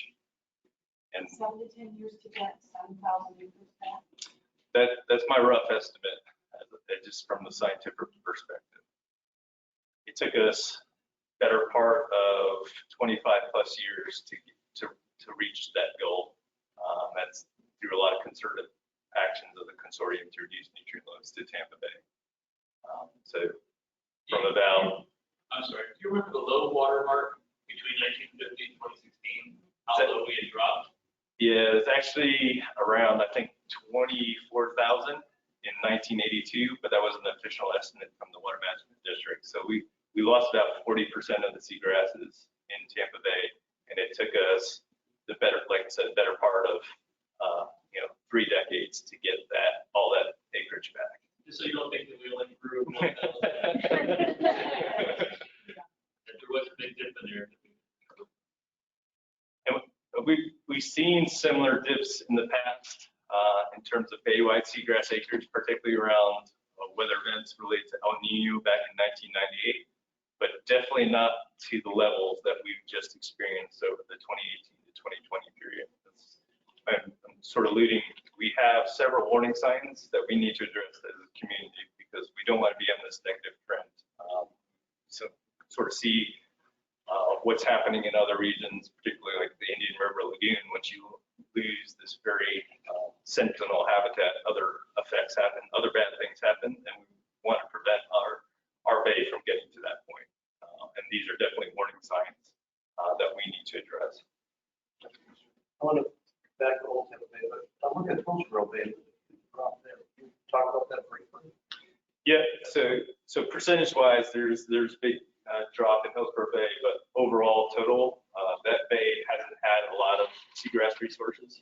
It's had about, in the past, about 2,000 acres of seagrasses. And those seagrasses are very highly influenced by the riverine discharges. So we did see some loss there as well, about 600 acres between the assessment period. And we want to get those acreages back as well. And that's why when we talked about what has worked in the past, it hasn't been just one project here, one project there. It's been a concerted effort throughout the watershed to reduce nutrients no matter the source.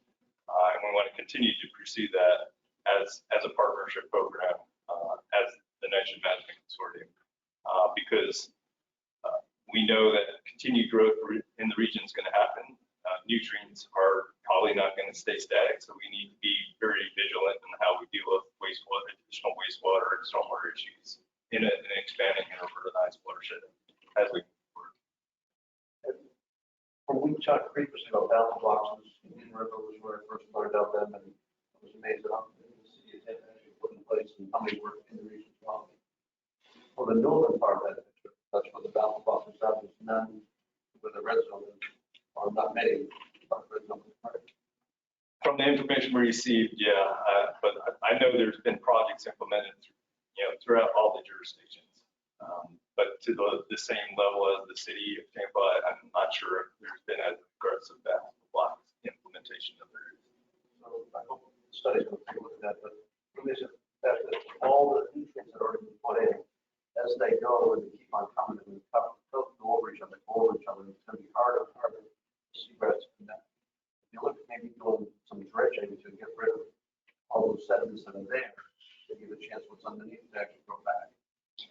Yeah, so as part of that Old Tampa Bay modeling project, the way we approach that, and there's definitely areas in Safety Harbor and Upper Old Tampa Bay where we have what's called muck accumulation, basically organic material being deposited, not necessarily on the flats where we have seagrass resources, but if we don't control the nutrients at the source, that accumulation is going to persist. And there has been some discussions about dredging some of that, and some of that work is actually being proposed and pursued on the East Coast in some of their canal systems, but we haven't pursued any of those actions per se within the Bay proper. There's been activities in some of the like Lake Seminole dredging activities in Pinellas County.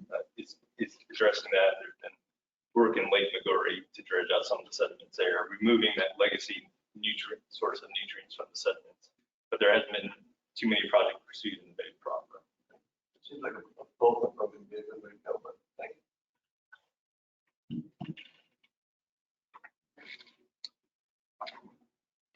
So, just to kind of follow on, this says ramifications in terms of you all as permitted entities within the room operating municipal wastewater treatment plants and MS4 stormwater permits. Because in the Old Tampa Bay segment, we're now not meeting numeric nutrient criteria related to the persistent recovery of seagrass. Over the past 3 years since 2019, we've failed to meet those state numeric nutrient criteria in Old Tampa Bay for chlorophyll. It's 9.3 micrograms per liter of chlorophyll on an annual average basis. We've been exceeding that the past 3 years, and that is something that we need to provide to the Department of Environmental Protection in our next reasonable assurance update. This is how we've chosen to address nutrient impairments in Tampa Bay proper by developing these 5-year reasonable assurance updates to the state, kind of identifying the projects that each municipal governments are pursuing that have a nitrogen load reduction benefit, and sort of relaying the activities that are being pursued. That is going to receive heightened attention as we deliver that to the state by the tail end of this year over the last 5-year assessment period, because we're not now meeting numeric nutrient criteria. And that might require us to take a look at what is sort of the diet that Old Tampa Bay needs in terms of the amount of nutrients now flowing into it. And that could require potential changes to permit conditions for those facilities, the stormwater operators, and all the other permitted sources of nutrients going into Old Tampa Bay.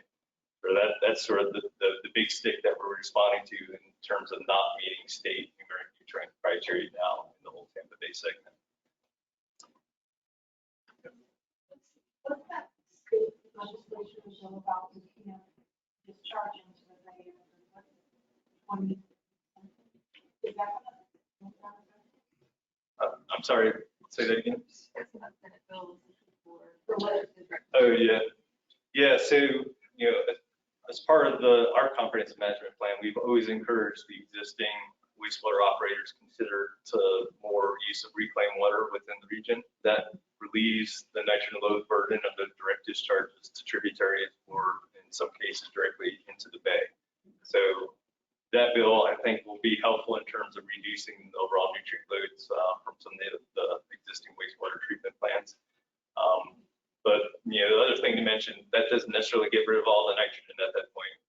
Reclaim is generally applied within the watershed, and there, to some degree, nutrients flow back in through groundwater superficial sources back into the bay, but at a much reduced level, it directly discharged. So we want to continue to encourage, I think, facilities to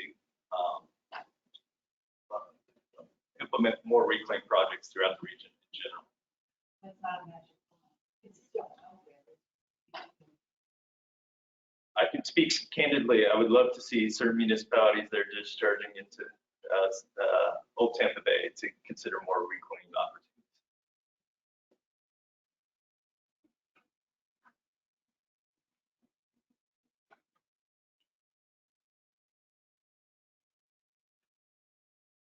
So yeah, just kind of summing up, there's a variety of conditions now that are affecting us in meeting sort of the targets we've developed collectively as a region to encourage continued seagrass recovery, particularly in the Old Tampa Bay segment. We suspect, a wetter than normal past decade is influencing how much nitrogen is being delivered into this bay segment. I think we're recognizing through some of our modeling work that impediments to the flow within Tampa Bay, kind of highlighted here in this graphic. The historic flow without bridges was basically following this red line. What we see as overwhelming circulation patterns is sort of these gyres that occur and are co-located where we're experiencing the worst water quality in Old Tampa Bay. And we think the causeways are influencing those circulation patterns now. So we're looking at ways to further implement reaches and causeways that would mimic this historical tidal circulation pattern. And then some more recent work is also suggesting, particularly in some of the seagrass flats in the upper bay that are fairly shallow, that water temperatures, high water temperatures during the summer might also be stressing the recovery of these seagrasses. They're already experiencing poor water quality, now having to deal with higher than normal water temperatures, and that's probably further exacerbating the restoration and recovery of lost seagrasses on these shallow seagrass flats. So all in all, we're trying to come up with more novel ways, not only looking at nutrient reductions. Again, I want to stress that has been our bread and butter. That's the work that needs to continue to be pursued by this partnership through the Estuary Program, Regional Planning Council, and the broader region, because our region continues to grow. But there's also complementary action needed to get water quality conditions back on track in Old Tampa Bay. We need to improve tidal circulation. We need to look at these urbanized conveyance and stormwater that's entering Tampa Bay, and look at a bunch of novel activities to further reduce the delivery of nutrients and how that nutrients is expressed within Old Tampa Bay once it reaches there. And there's other shellfish restoration opportunities that could be pursued. There's actually been some, if you look at some of the historical maps, there's actually some public and private oyster leases going back between the 1950s and 1970s, and I think almost up to the early part of 1980s within Old Tampa Bay proper. Up until about 10 years ago, portions of Old Tampa Bay were actually designated as shellfish harvest areas, but there's been realignment to the lower part of the bay now for those primary areas. But that doesn't get away from the fact where we probably lost oysters that were once represented in some of the submerged reefs where these private and public leases once had existed. So we were looking at other potential ways to bioremediate those algal blooms using shellfish restoration, either oyster or clam restoration in this portion of Tampa Bay. Again, all those actions will sort of complement ongoing activities in the municipal governments to reduce nutrient loads in total to this bay segment. So those are sort of the necessary things that we need to start implementing, to effectively reverse the course we're on now. And that was a lot of long-winded overview and presentation, kind of getting at sort of the work that Carrie Lopez with Florida Fish and Wildlife Conservation Commission is going to be talking about, of developing a actionable science grant of investigating where and how big, how many causeway alterations need to be implemented to have an effect on water quality conditions, and to the same degree, potentially looking at the scale of shellfish restoration needed to complement the ongoing activities and get this bay segment back on track. So she'll be talking about a research planning grant that was specifically focused on those two management actions, and we're hoping through additional phase 2 funding through NOAA that will be competitive to pursue that research in the coming year. I think, just to summarize, at this point, it's sort of reading the tea leaves in terms of what trajectory we are on. We saw this decline, as I mentioned, from 2016 to 2018 to 2020 in terms of seagrass coverage baywide. This bright red line is where we want to be in terms of seagrass coverage. The big question is what the 2022 estimates are going to reveal. I suspect, again, just reading tea leaves, that we're going to continue to see a slight decline in seagrass coverage. We don't want to be on this trajectory. Over the past 25 years, we've been generally on an upward trajectory, and we want to get the bay back to that state. I fear if we lose any more seagrasses, we're going to start seeing other ecosystem problems that are being experienced in particularly in the Indian River Lagoon, because the stability of those seagrass resources, if it's lost, leads to other sorts of algal blooms occurring, not only in Old Tampa Bay, but potentially in other areas of Tampa Bay as well. And as I mentioned, it really comes down to who is sort of held responsible for those losses in poor water quality. It generally falls on the shoulders of permitted facilities in the region, and through report cards that we will continue to do through the reasonable assurance plan and updates.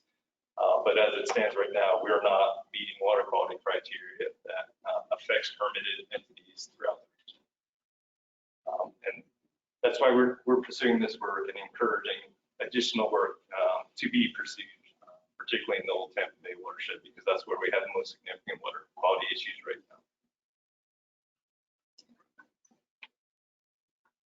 Any questions before I turn it over to Carrie? I know that's probably, I should try not to be long-winded, but I feel like I always am. Yes.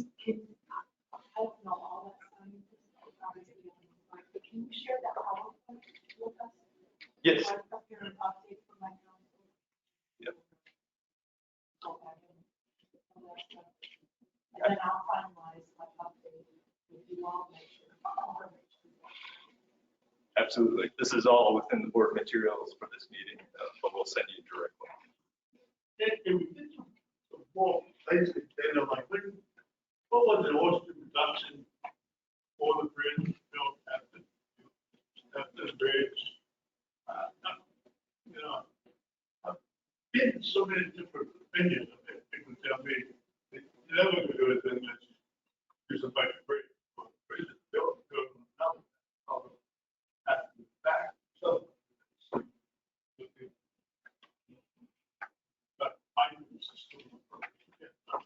I'm a little bit, getting a little bit more confused as I look at this. What the time frame was, and what different things happened. That came out this could be in the year, and,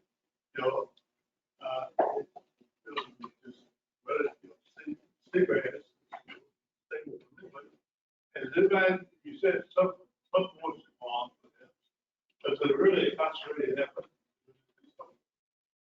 We done it with cigarettes, ages of it to make sure they get a good base.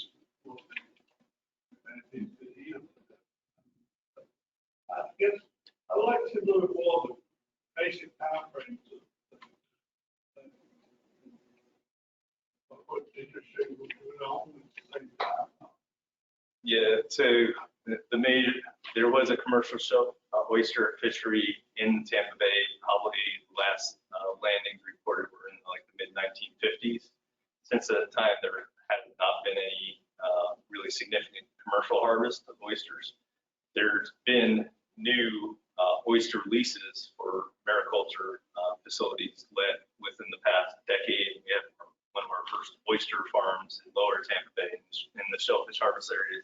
That's a positive sign in the lower part of the bay that the water quality is supportive of those aquaculture facilities. But there hasn't really been a presence of any oyster harvest in Tampa Bay since the early 1950s. Prior to that, it was likely that a lot of the major oyster beds were harvested out in the late 1800s or covered over in dredge and fill activities. One of the major, if you look at the historic records, one of the major oyster bars was right off the mouth of the Hillsborough River, and that's now Tampa General Hospital. So that's where we had a significant amount of oysters in the past. But that occurred prior to a lot of the significant seagrass losses. It's a good model of the Old Tampa Bay operating different factors. See what each one will do. Yeah, that was sort of the end result of some of the initial modeling work of just looking at a 10-year period from 2000 to 2009. As Carrie is going to talk about, we actually updated that model for more up-to-date information through 2019. So to reflect the time period where we're now seeing these significant pyridinium blooms, this harmful algal bloom. And the refined model is going to be used to identify where and how big causeway alterations need to be implemented to have a water quality effect. And that's sort of the plans that we're developing through this new research grant. There's already been alterations constructed. There's been a project pursued by the Department of Transportation back in 2019. They constructed a bridge on the eastern portion of the Courtney Campbell. The city of Clearwater is actively working with the department and the district to look at an opportunity adjacent to Cooper's Bayou on the western Courtney Campbell Causeway approach. We think there's probably other opportunities on the Howard Franklin Bridge to look at causeway alterations that would have a tidal circulation benefit as well. There's just been different success criteria used in permitting some of those projects in the past. And it's getting everyone at the table, kind of talking through sort of what the restrictions are and fully implementing those projects. A lot of times it's sort of the cost benefit analyses that are done because they're not insignificant investments in altering our existing infrastructure. It's not easy to replace those costs. I have, that's what I say, your organization, the FWC, I thought it was because Richard, Yep. FWC, we got technology. I don't know, we got will, but it's also do it.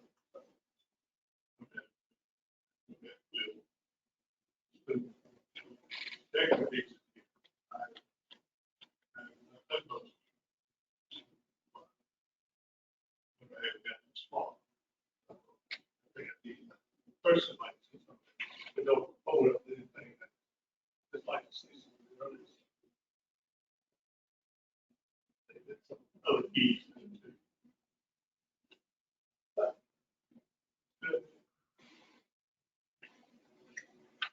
Any other questions before I turn up? Carrie does have a presentation. Well, Carrie, you online? Yes, I am. Can you hear me okay? Yes, we can. You want me to turn over control? No, she wants to Okay. Gotcha. I can just let you know when to. See the presentation? Yes. All right. Okay. Okay, thanks, Ed. Thank you for inviting me to talk today about this project. So this project was awarded to FWC and TVEP through the NOAA Restore program. It's focused on co-production of a plan to fill knowledge gaps as they relate to Tampa Bay restoration and blooms of the dinoflagellate pyridinium, which Ed talked about. There are photos here to show you what it looks like. And you can actually see, so this is two different but important life stages of pyridinium. So this is the same algae, but the spiky cell on the left is the resting cyst, which can be likened to a plant seed. And the other cells in the photo are the actual swimming cells, which are what grow and divide and form blooms like we see on the right. Okay, next slide. So I'm just going to briefly go over a little bit of background on pyridinium in Tampa Bay, and then talk a little bit about the Actionable Science Planning Project, just touching on the focus of the project and the rationale behind that, and then a little bit about the engagement process that we've undertaken to develop this plan, and then our next steps. Next slide. So one question we always get is, why does pyridinium bloom every year, and why pyridinium? So this dinoflagellate has several competitive advantages that likely allow it to outcompete other algae and form blooms to high biomass like we see in Tampa Bay. So as I mentioned before, it has a resting cyst life stage, which are shown in the top photo. And in some locations in Tampa Bay, there are thousands of these cysts in a single gram of sediment. And so you can imagine as the cells emerge each year, like shown in this photo, they emerge in the spring, and so there's this influx of cells to the water column. And so this can give the algae a head start over other algae. Also, as you can see in the video, it's a mobile dinoflagellate. So it's essentially its ability to propel itself in the water column with its flagella, allow it to move vertically in the water column.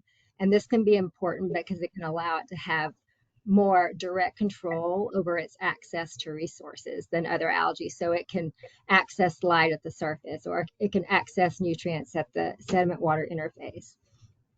And its ability to change its vertical position in the water column can also affect its transport dynamics.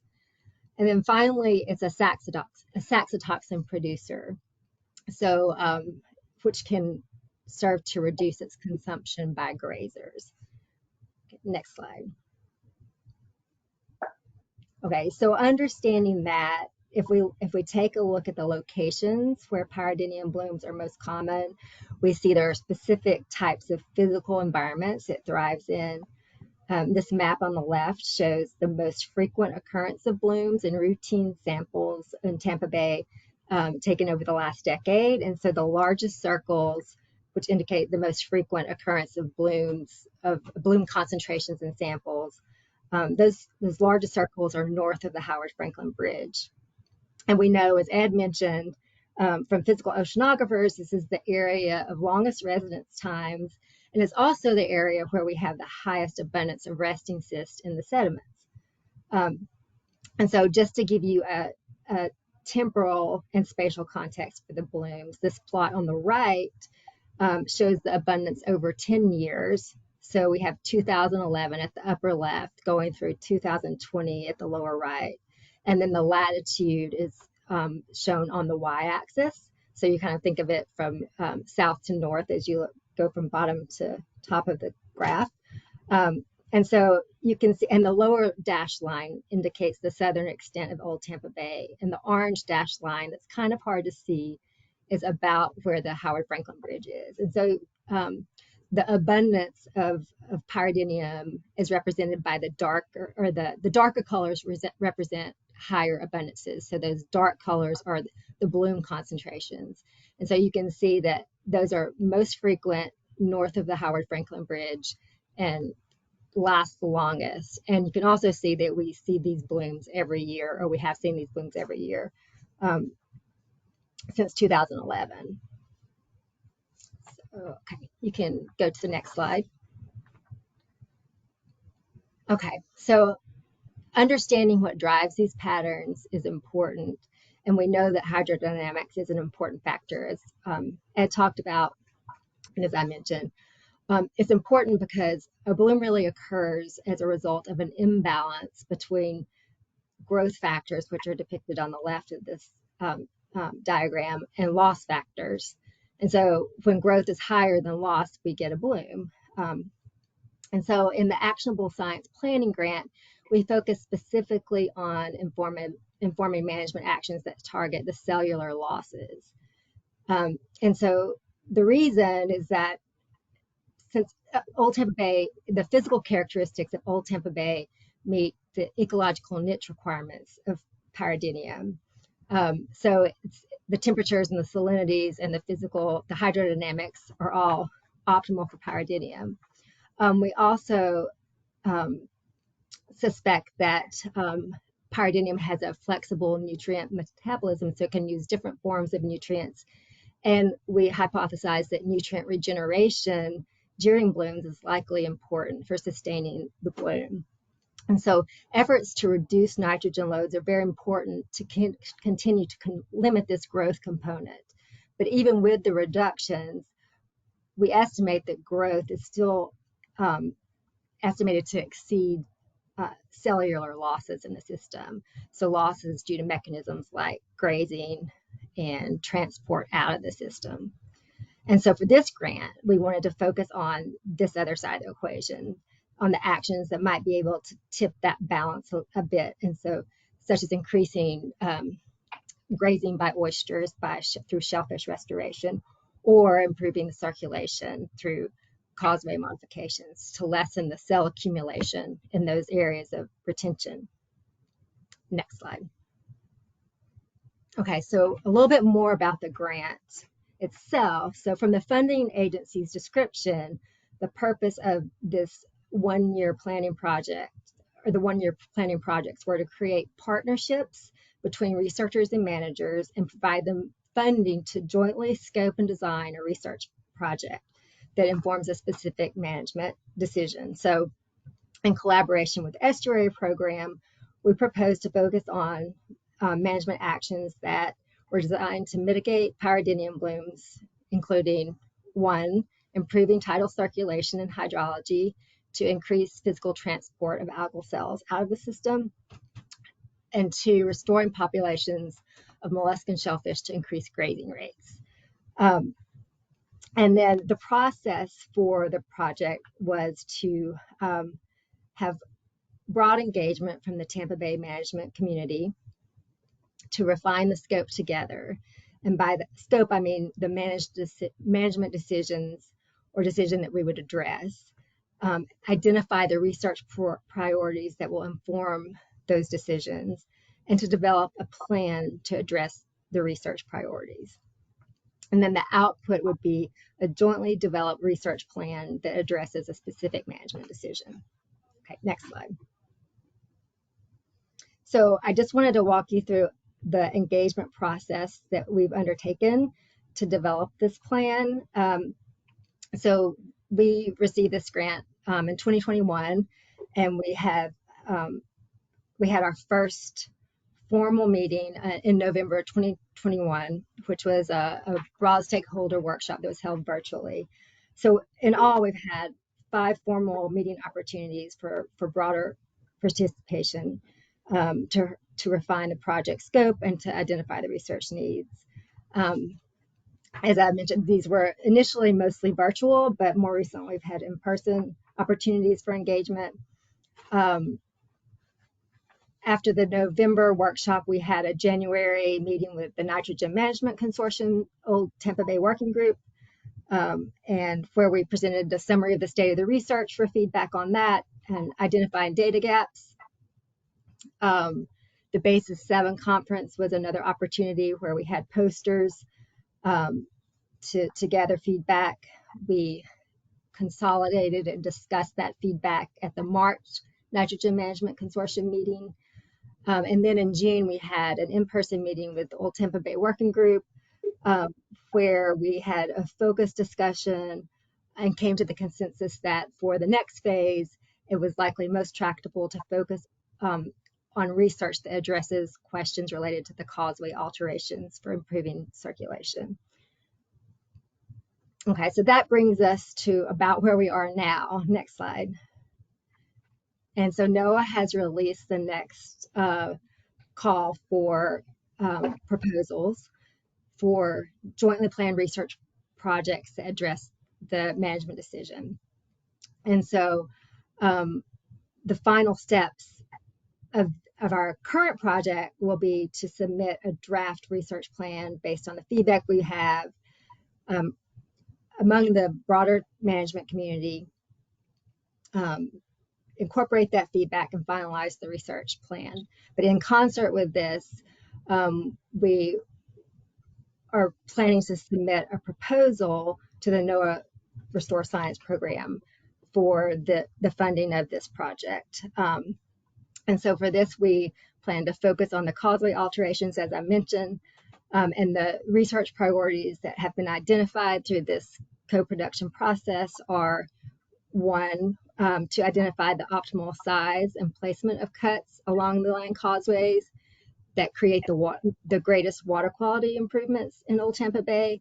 And as Ed mentioned, the Old Tampa Bay integrated model will be important for this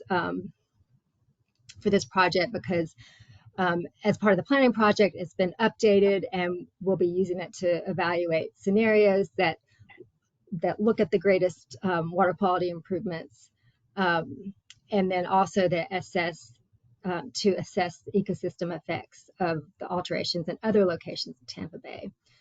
And then finally, the other component will be to define the best success criteria for evaluating the causeway alterations. As Ed mentioned, the there's been different success criteria for previous projects. So developing the consistent criteria that we can use, or that others can use to evaluate the benefits and effects of causeway alterations will be important. Okay, so I think that's it. So that was just a really quick, brief summary of the project and where we are. And but I'll be glad to answer any questions that you have.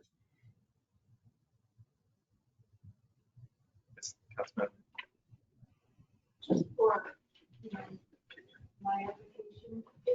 Can you just make sure you speak into the microphone so Carrie can hear you? Can somebody answer why these bridges were built so low this way? I mean, was it ignorance or was it natural resources or what? Why? So I'm going over the bridge today to go to the airport, and as I see the water, why was it built so low to water? But definitely they didn't see sort of impacts we're seeing now with a little bit higher water levels in the bay when the existing causeways were constructed. It's gone in some cases all the way back to the 1920s when construction of the Courtney Campbell was first pursued. So it's ignorance of knowing what the consequences were? It's just cheaper to build a causeway rather than a bridge span that goes the length of better part of 7 miles in some portions crossing Old Tampa Bay. There's also a limitation on the amount of material dredged and filled there immediately. So if you look in the vicinity of all those bridges, there's typically dredge holes that are right nearby. And that's because they took from the bay to the public. They would have to take it more to do that at a great cost.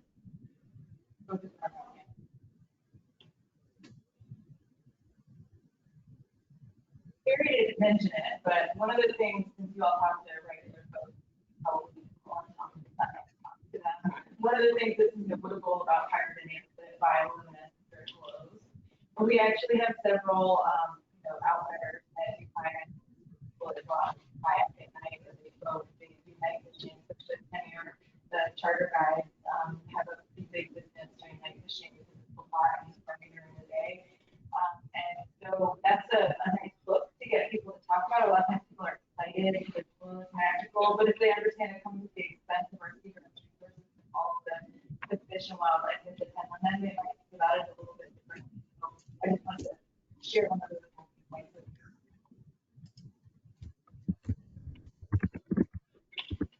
I'm sorry, I couldn't hear that. I don't know if that was a question for me or.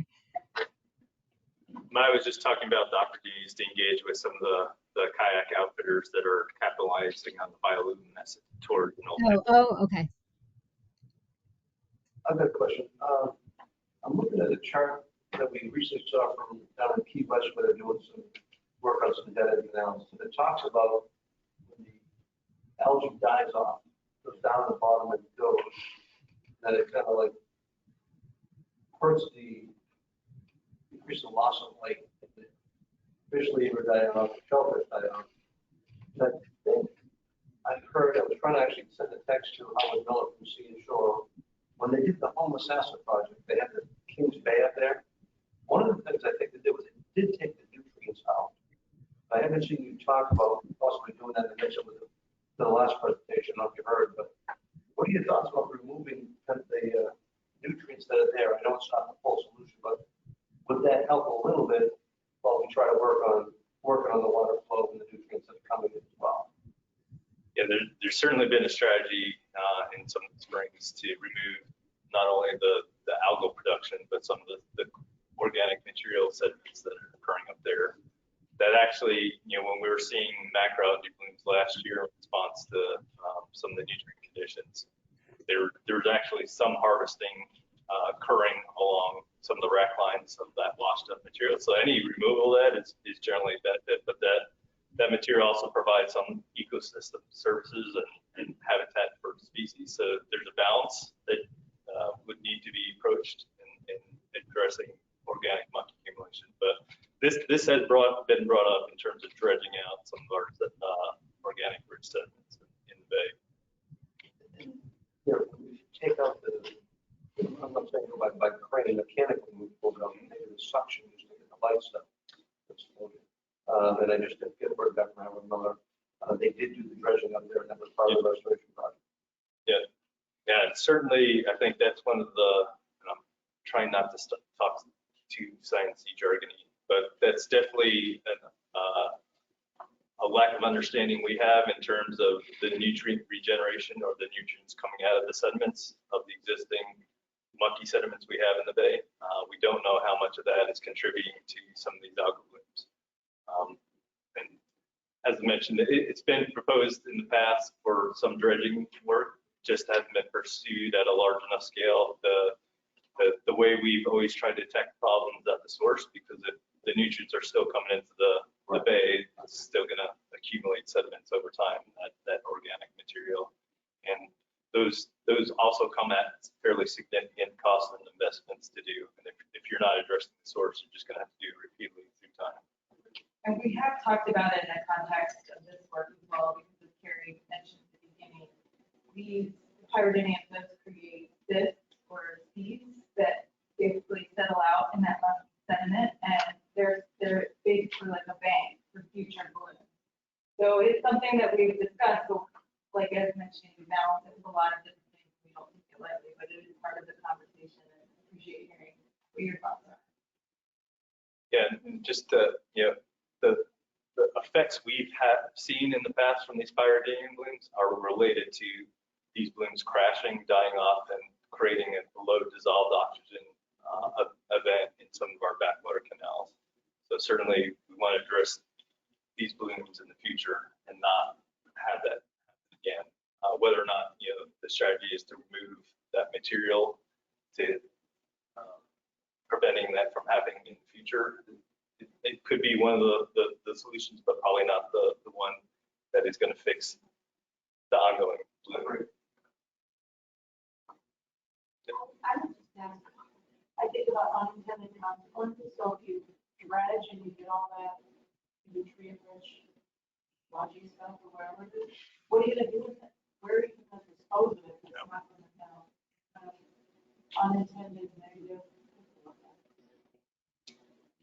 And that's certainly an issue, and depending on what's in those sediments, there's different areas where you could actually dispose of it. Usually it typically goes inland, and it goes to some other watershed where it might be contributing to other watersheds problems. You burn it up and now it's in the atmosphere.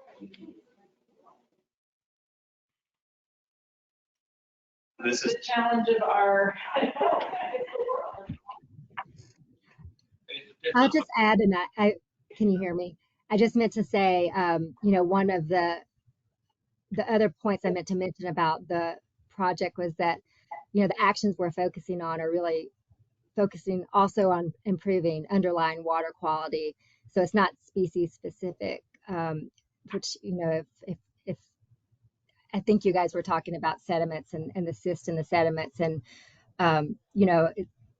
pyridinium right now is the problem, but there are other algae too that, in the Indian River Lagoon, there's brown tide. And so, we're, having a more holistic approach of improving the underlying water quality is kind of the goal.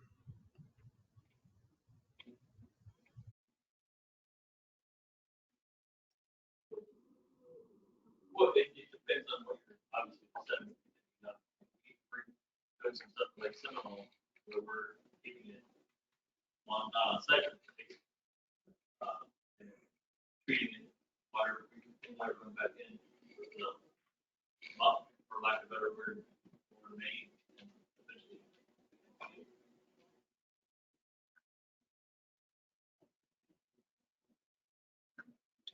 right. We'll be talking more and more about Old Tampa Bay. That's still in the future until, like I said, we start seeing improving conditions for sure.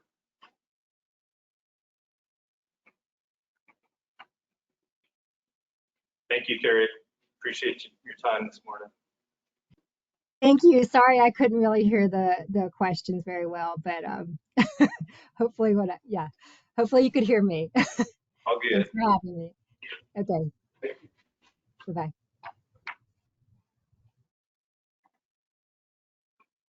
Jude,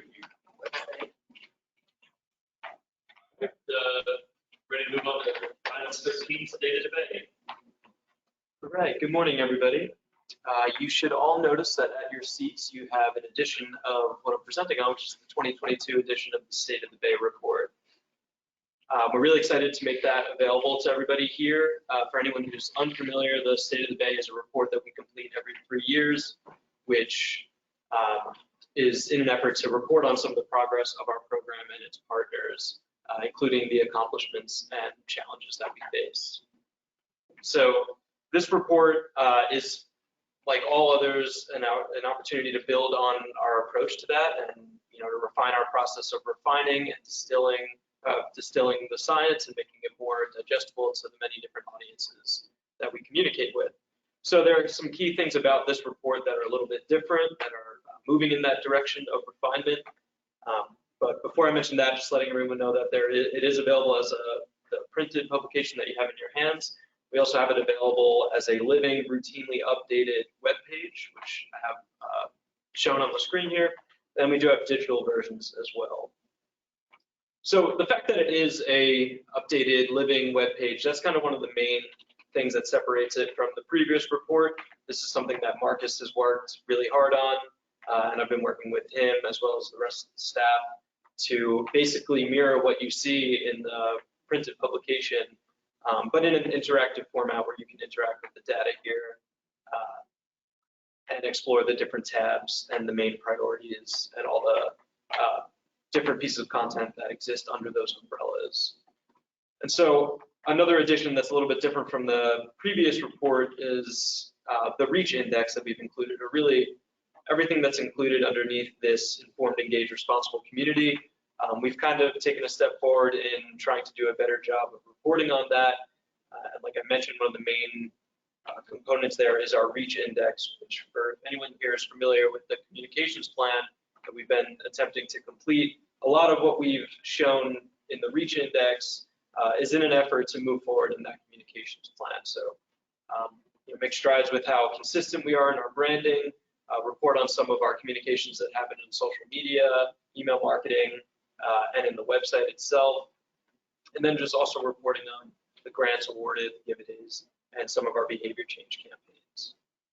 So one of the last things that really makes this different, something I'm personally really excited about, is that with this edition, we also made available all of the assets that are used in the report. So anything you see in the report, well, for the most part, everything you see in the report is available as a downloadable PNG or JPEG.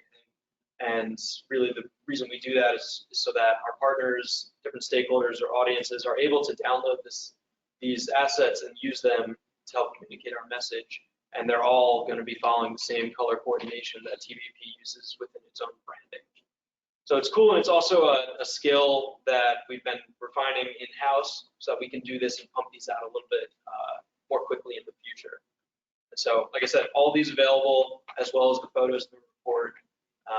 And kind of what's next is working on a presentation internally so that the staff can then take everything that's in the State of the Bay, present it, and then also making that presentation available in a public-friendly format so that people such as yourselves would be able to present on this as well.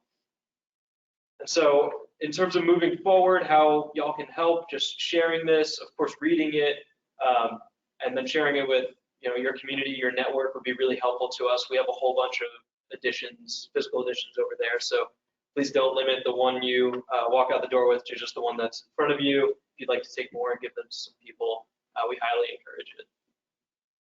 That's about all I have for you, and I appreciate your attention. Well, thank you for making it livable and ever-changing up there, but also having it in the PNG or JPEG format. It's always so frustrating when we get something from an organization. Please share this, and it's in a PDF. It's not, you gotta go back. Just that one little step. Appreciate it. Questions or comments? Yes, sir. They could come to, I'm looking at last page 36, talks about trash-free waters. Yeah. Recently, my assistant Colleen was on a US seminar, they talked about litter traps. Are you using those, what you have here? Yeah, with the trash-free waters project, we had used, well, the water go, which a lot of people are familiar with in the Tampa Bay region, but some of the newer ones with the C bins and then the litter getter. Kind of the first half of this project has been to really see and learn how well those operate within the Tampa Bay environment. You should get that information shared with us if we want to take a look at going down the road as well, so. Sure. That's a great thing. Thank you. Of course.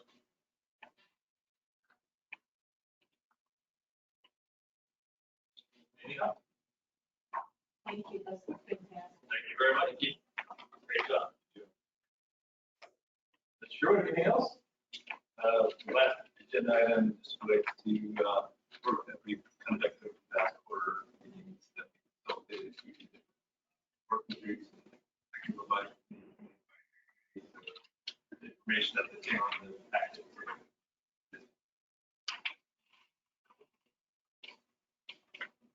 Anything else, Mark?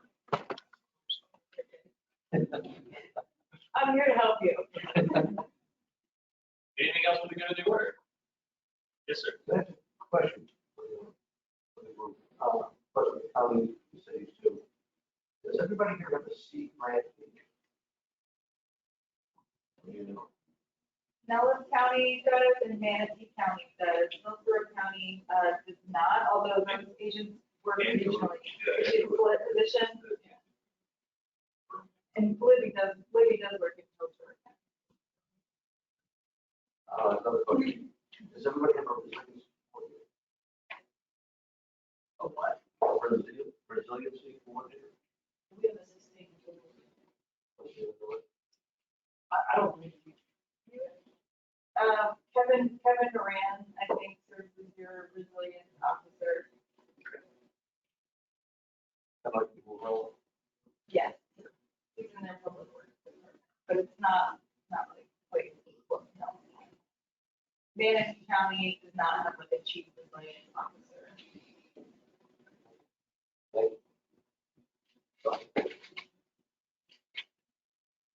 And then, Commissioner, help me out remember, all three of the county commissioners, we talked about asking our HR, I remember who actually got dibs. I'll ask my HR. No. All right, I just want to make sure that at least one of us were doing it. If all three do it, it's fine. I just want to make sure that at least one will do it. Will you email me I a will. reminder? Yeah. And that's Ivy Martin, I can connect with Ivy at the appropriate time if she's willing to help out, which I'm sure she will.